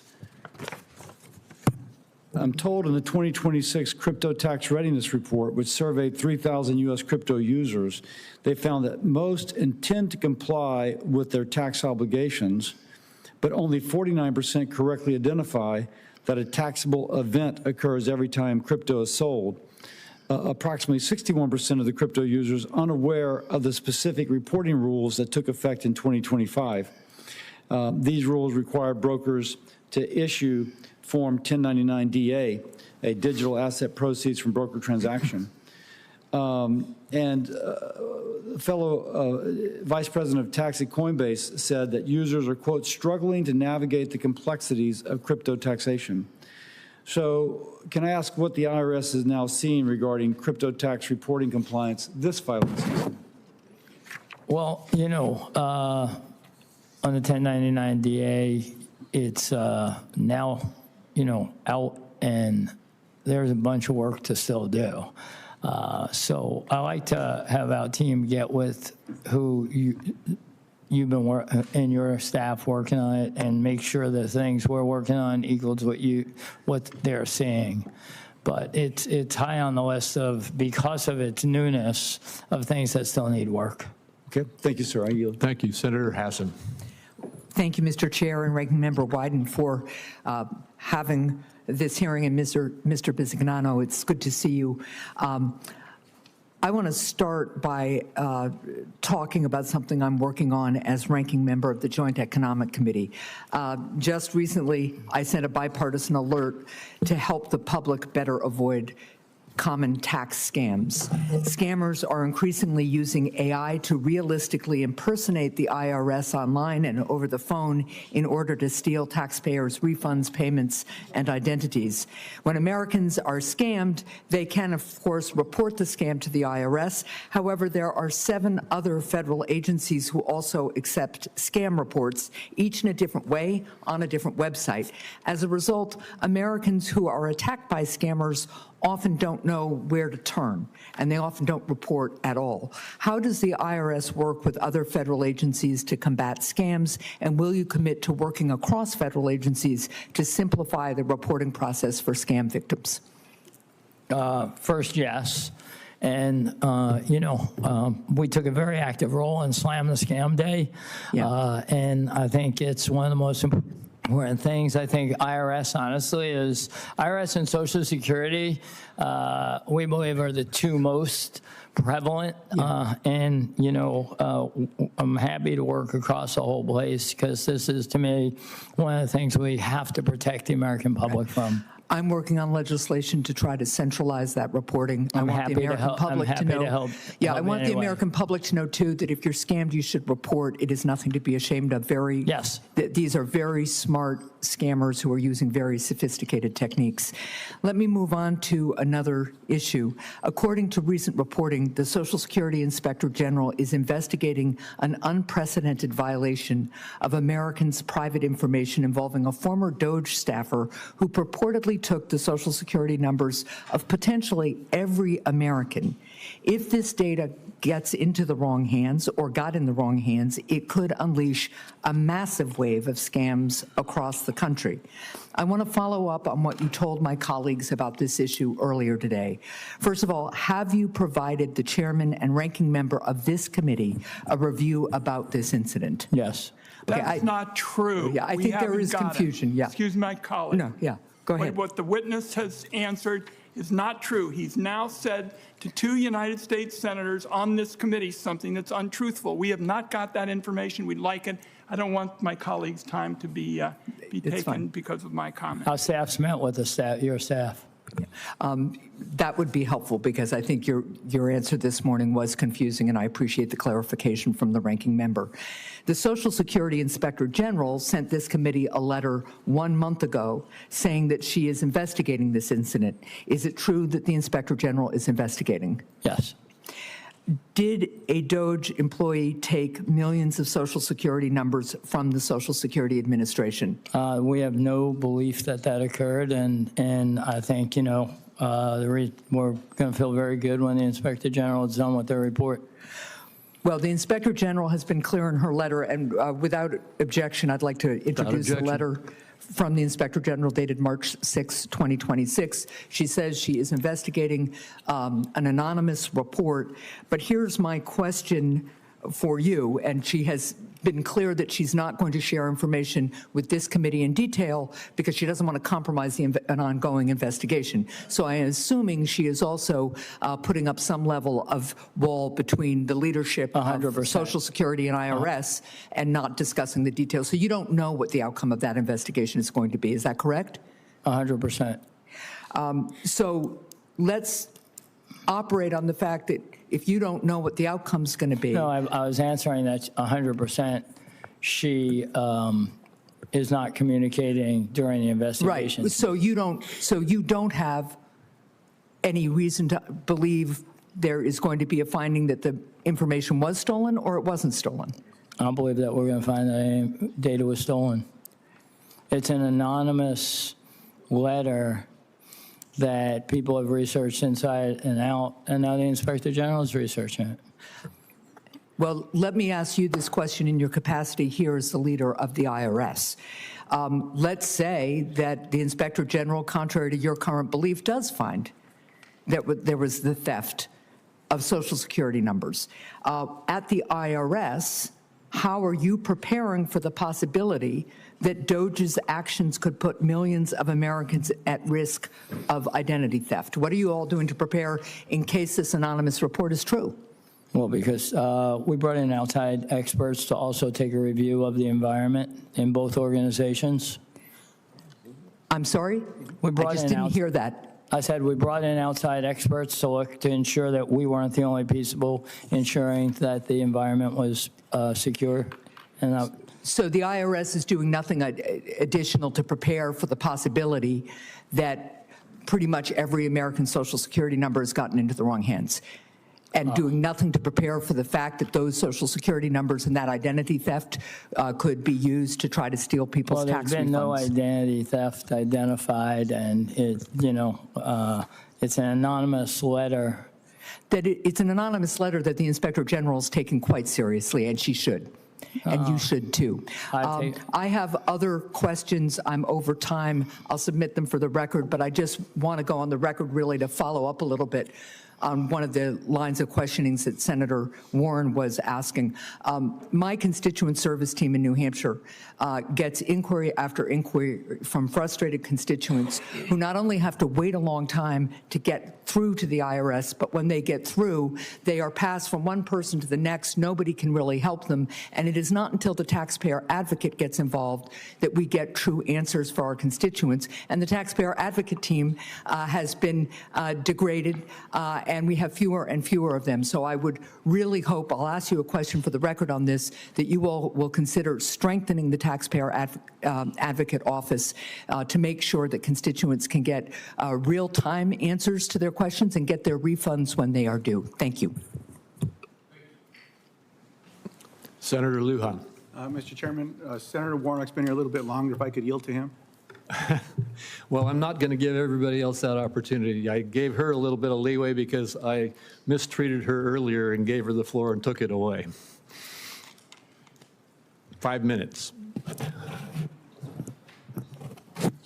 So, proceed. What? All right, thank you, Mr. Chairman. You giveth, the chairman taketh away.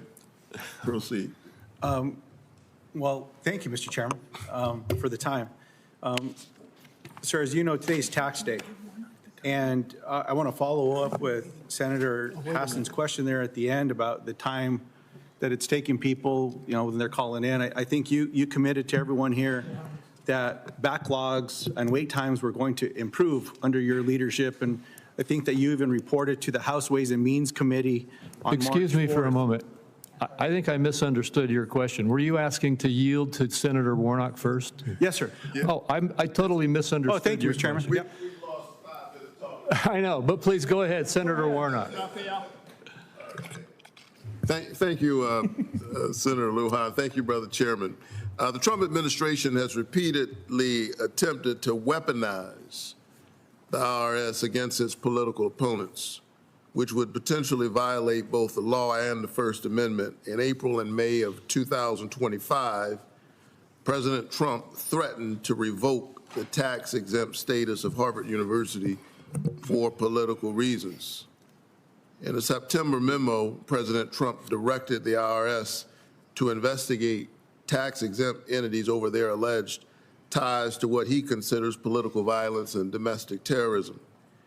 In December, the IRS and the FBI created a task force to execute the president's directive. Mr. Bisignano, welcome to the committee again. How many IRS agents have been detailed to the Department of Justice? I think 15. 15. 1-5. Okay. Has the president, the vice president, any White House staff, or the Treasury Secretary requested that the IRS audit, prosecute, or investigate any particular taxpayer or entity? No, sir. If such an unlawful conversation ever occurred, you would immediately report that to Congress, including all members of this committee, correct? The answer is yes, but I would never expect that to happen. But the answer is yes. Yeah. Okay, But thank you. Last month, you testified before the House Ways and Means Committee that you were, quote, 100% confident that the IRS would not initiate an audit based on political views. I hear you're saying the same thing today. Do you stand, I can assume you stand by that commitment, as you've already stated.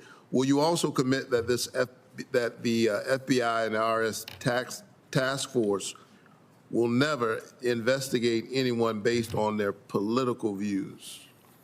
Yeah, yes, I mean, I just want to be very clear. You know, if you look at the people within IRS that work on these type of items, they sit within an enforcement group.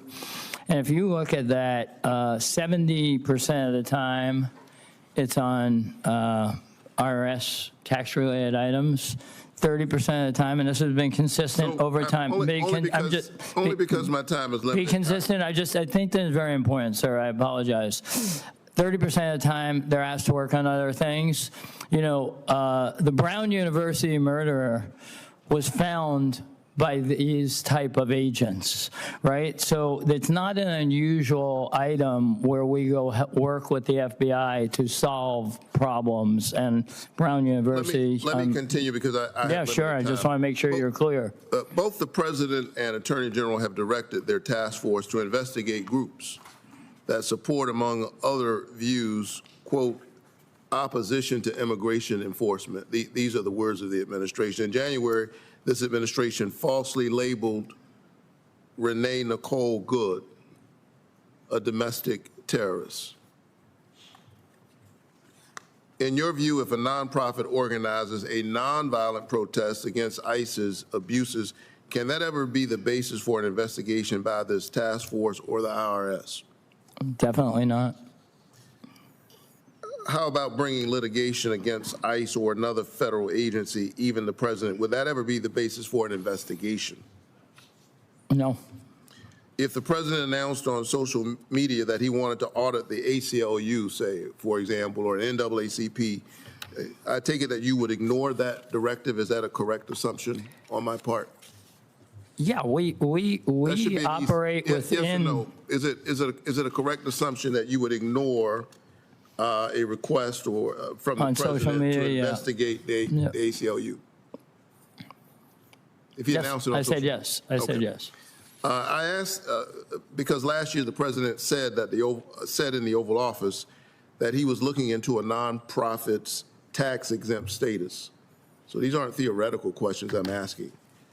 He said that he was looking into a nonprofit's tax-exempt status, the Citizens for Responsibility and Ethics for, quote, going after Donald Trump.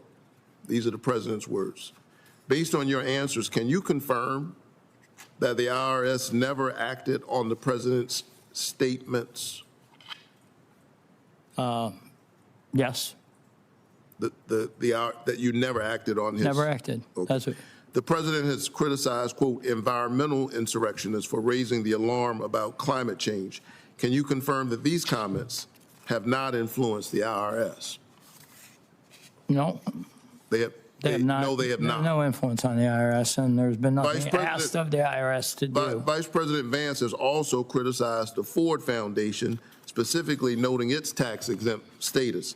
Can you confirm that this statement also has no influence on the IRS in your decision to have an investigation? 100% confirmed.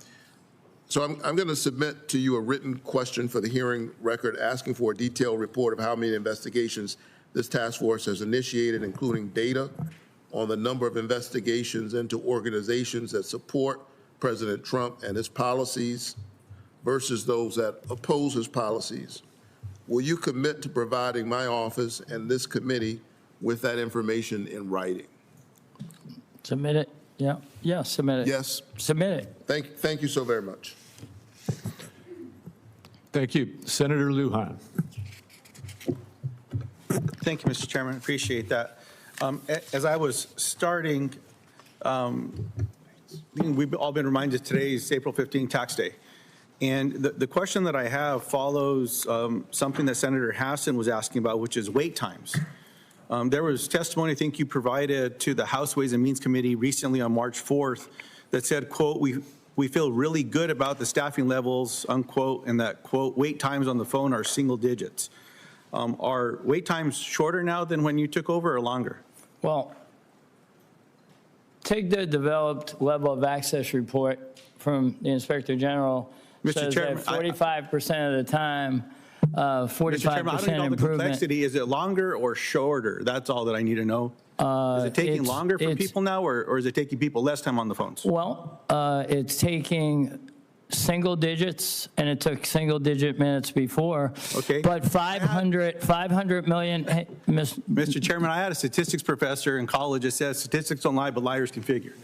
Is it longer or shorter? So it's same, single digits, whatever. Is it longer or is it shorter now? We know the answer. Wait where? Wait where? Where are you talking Wait about? times when people call the IRS, sir. Is it longer or shorter? We know the answer. Just well, when I'll answer for you. If they reach an agent, sir, it's 9 minutes.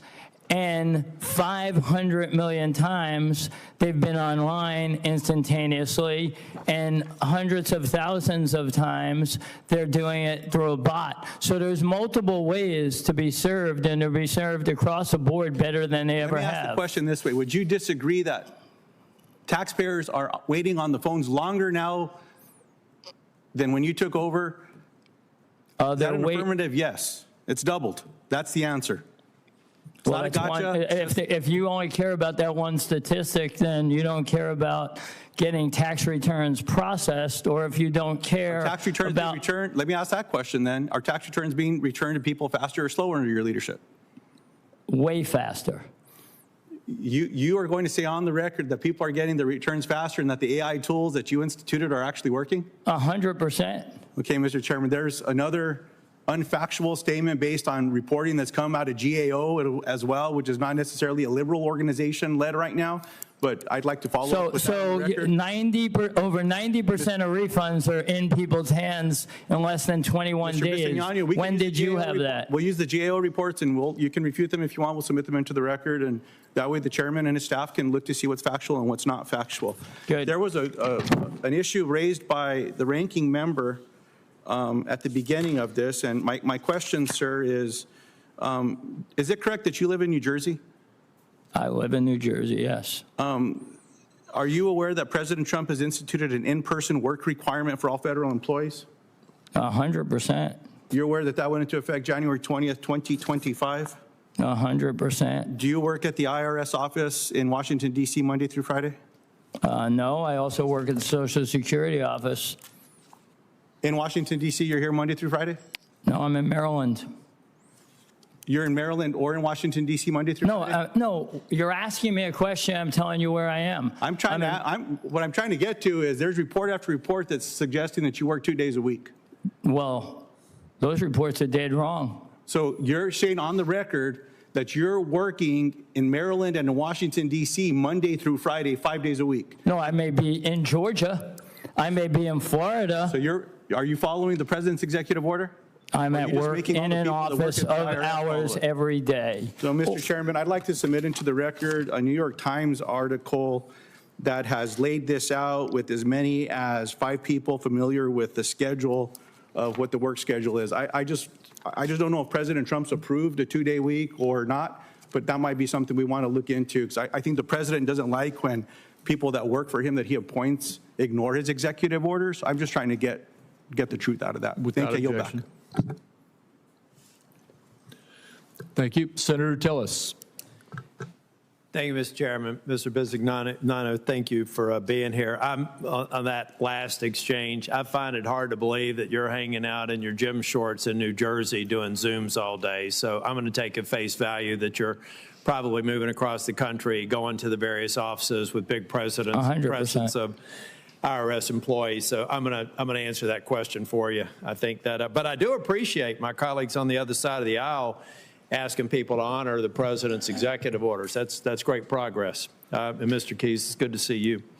I also think I think it would be helpful to submit to the record. I used to do customer relationship management, the firm that I worked in. All of the stats are important. The end result, getting the filings, getting the returns are most important.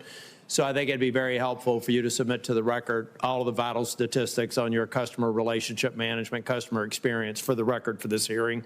I think on the whole, you're going to find they're good. I'm also glad that the free file system has come down.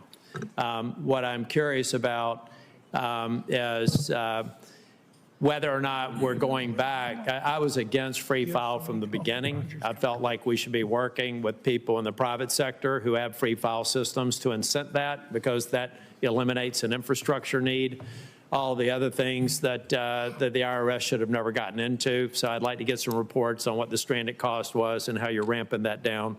No need to, I know you've had a long hearing, no need for details today. Also wanted to mention to Senator Warnock's comments. I'm not sure, he wasn't in the Senate at the time, but I was kind of curious when Lois Lerner and the IRS had keywords like Tea Party, Patriots, 9/12 Project, clearly targeting.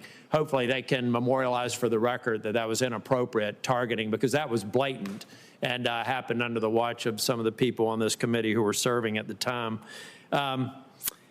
I wanted to talk with you, and by the way, I think one of the reasons why we may have more calls is people figuring out how they're able to take advantage of some of the jobs and tax cuts provisions that were implemented last year. There's some new provisions. My guess is, I know some of the implementation's been delayed, so they're going to have to refile to get the benefit of some of them.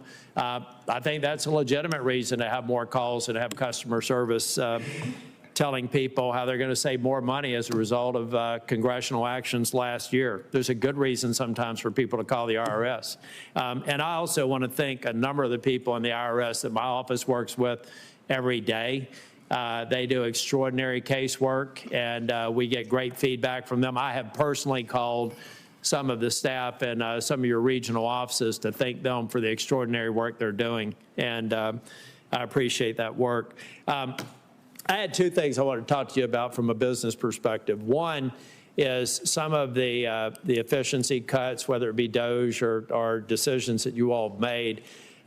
Not for you to respond now, but I'd like to get details on reductions that are sustainable that we should be looking at in terms of booking as a savings. Around here, we've got to go back to the administration and find where we can actually identify savings and funding. And I think that that's one area for all agencies. I'm asking, where can we save? Where are we getting sustainable savings that are bookable savings? Going back to the business world that you and I used to live in, it's got to be there. If it's not a savings unless you book it. It's aspirational up to that point. Let's start talking about some of the good sustainable savings. And I'd like to get a report back maybe for the record, or you can submit to my office. And then finally, the tax gap. You know, to me, it was always the fake pay for.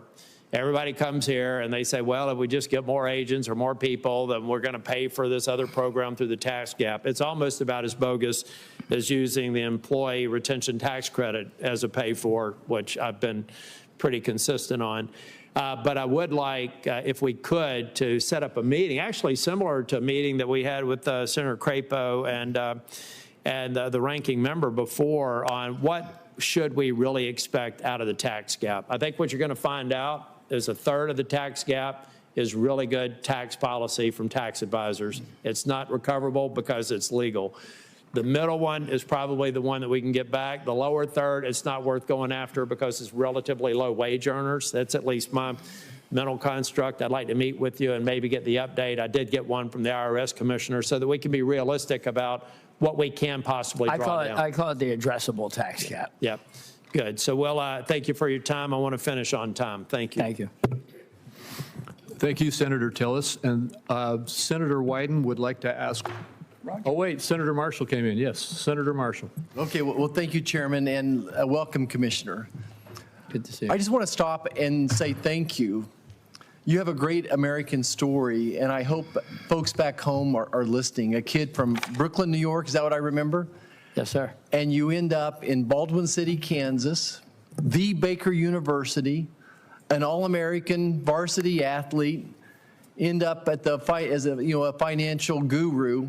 You know, it's just that a kid from a small town college can be just as successful. And it's not lost upon me that this is a service that you're doing. Much like going to the military, what you're doing now is giving back to this country and bringing your expertise.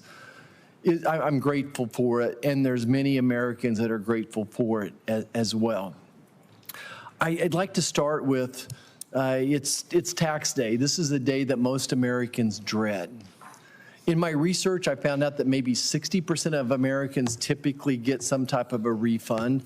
But this year, I think the number is going to be over 70%. And it is significant numbers. The numbers I'm seeing are $2,000 to $4,000. Hardworking families, probably that $2,000 refund is probably closer. And sure, people making over $400,000, they're going to get that bigger refund. But what I'm impressed with is your attention to detail and specifically your operational and technical expertise. Can you briefly speak to what you're doing to improve things, and what measures are you using to say, indeed, we are operationally improving and our technical process is improving as well?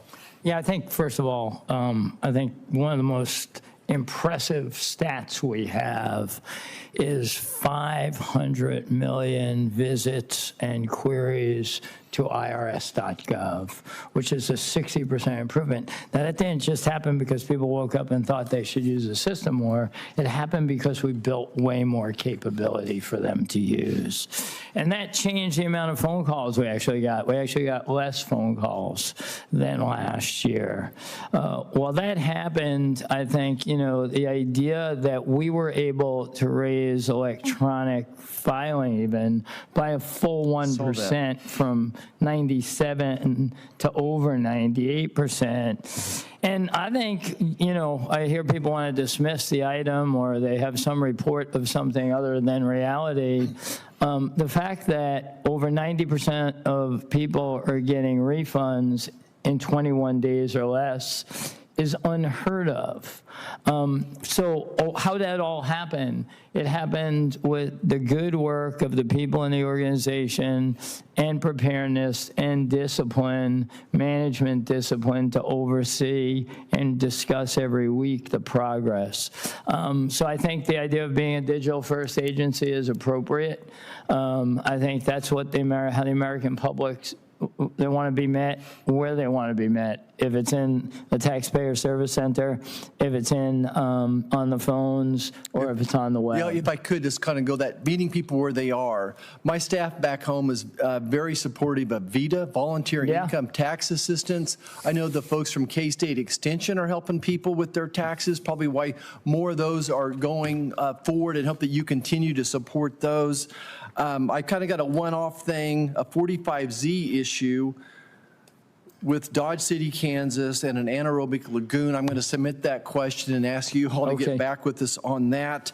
I did want to, just brag that we led this no tax on overtime wages. I grew up a family that worked by the hour, and just was so frustrated in my years when I was working overtime, trying to get myself through school, getting high taxes on that. I think it's the most successful of all the no taxes, no tax on overtime, 23 million people. Any comments on that one? Yeah, I mean, I think, and I've heard it from people. I say maybe the most interesting thing is people want to work overtime now more than they did. Yeah. So business owners are benefiting from it. The people are benefiting from it. Over 25 million filers, and I'd say they're getting a deduction of $3,100, a little over $3,100 each. I mean, that's real money. You guys have done a fabulous job. And thanks for implementing it. The last one I'll tee up for you is I was trying to review the numbers of IRS employees, and maybe in 2019 I'm seeing 78,000.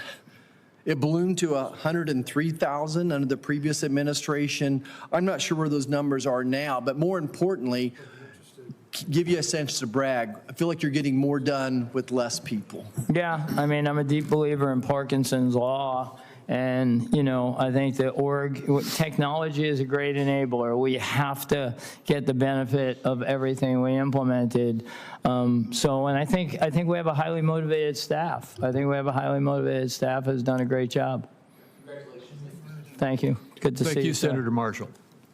And Mr. Bisignano's, Senator Wyden has one more question, and then we will conclude the hearing. Mr. Bisignano, today, of course, is tax day, and we're wrapping it up with hard evidence of how you and the Trump administration are making this day needlessly painful, particularly for working Americans. They're wondering this morning why they have to pay hundreds of dollars to big tax prep companies when filing returns ought to be free. And the fact is, millions and millions of people around the world get to do just that. And this is another example, in my view, of Donald Trump doing more to make life more expensive for working Americans. And I know that you're going to come back with saying, well, 2 million people are being helped with what we're doing. The reality is, from independent experts, 100 million could benefit from direct file. So I just like something that's not bobbing and weaving, or as in the case of Senator Whitehouse and Senator Hassan, I had to correct what was just an untruth. So just tell me your opinion of why we can't have something like everybody else has around the world, which is being able to file simple returns for free. We're not talking about sophisticated returns and the like, but what's wrong with doing what we're talking about that matches what goes on all over the world? What's wrong with that? Well, it's not. There's nothing wrong with it. Well, and those options exist. Free file. Why don't you do it? Free file exists. No, they still aren't getting the same thing that they're getting with direct file, and the big firms are getting the benefits. They get the chance to get all the visibility and all the attention. That's why the rest of the world wants to directly help working families. And I'm just, maybe you want to send it in writing, but that's what I came here for today more than anything else, because that strikes me as something that's just common sense. It's not blue and red, it's just common sense. Mr. Chairman, I don't think I'm getting an answer to this either. I yield my time. Well, thank you. I think I have some information I can share with you. I'll do so after the hearing, Senator Wyden. Well, let's start talking about how working families all over the world are getting what we have been pursuing, and I've been at this for years, Mr. Bisignano, for years, and it was always bipartisan. And then along came Donald Trump, who made it partisan. And I just think it's a big mistake for working families, and for the life of me, I cannot understand why it's unacceptable to you that we do something that helps working families for free all over the world. And I thank you for the time, Mr. Chairman. Well, thank you. Let me just share the information with you right now then. I mean, the bottom line is there are multiple free filing options available to taxpayers. 70% of all U.S. taxpayers are eligible for IRS free file, a private-public partnership. In addition, there is the VITA, which is a program which provides volunteer income tax assistance to the elderly, of which is available also for the elderly at a fraction of the cost to the government and to the people of preparing these returns. 2.1 million people are using these private public partnerships. That is a fraction, I would say, to the chairman of the people who ought to have the opportunity to get direct file. Well, let me just tell you the number, okay? The number who did use the direct file system when it was being implemented by the IRS was 296,531 people. That's compared to 2.7 million who use the VITA free system and 2.1 million who use the free file free system. And the cost of that 296,000 who were using that direct file program was phenomenally high to the IRS. All I'd say, Mr. Chairman, is I know that the big prep firms spend a ton of money lobbying all over the country and all over Washington because they've been doing it to my proposals for years now. And the reality is there is no common sense reason to not do what is being done around the world. And I think we'll continue the discussion you and I have had on this for some time. All right, we will. Okay. It should be stated again, though, that Senator Wyden and I are working very closely together on a taxpayer assistance bill that's going to provide a lot of good reforms that we can find agreement on. And we are finding bipartisan support for that. And I just want to say to you, thank you, Mr. Bisignano, not only for being here today at this hearing, but for the service that you're providing both at the Social Security Administration and at the IRS. You are bringing top-notch, qualified, capable leadership to reforming and improving the function of both of these agencies, entities, and I thank you for that. We've had an outstanding tax season, and no matter how they come at it trying to say that it wasn't, it's improved over the previous tax seasons that we've had. And the thing that I liked most about what you are doing is you are bringing technology reform into the government. You're bringing us into the 21st century in terms of being able to serve people through technological advances and, you know, the digital economy. And we have pushed for years to get the IRS to do this. You're doing it. And thank you for doing that. And with that, this hearing is concluded. Thank you, sir.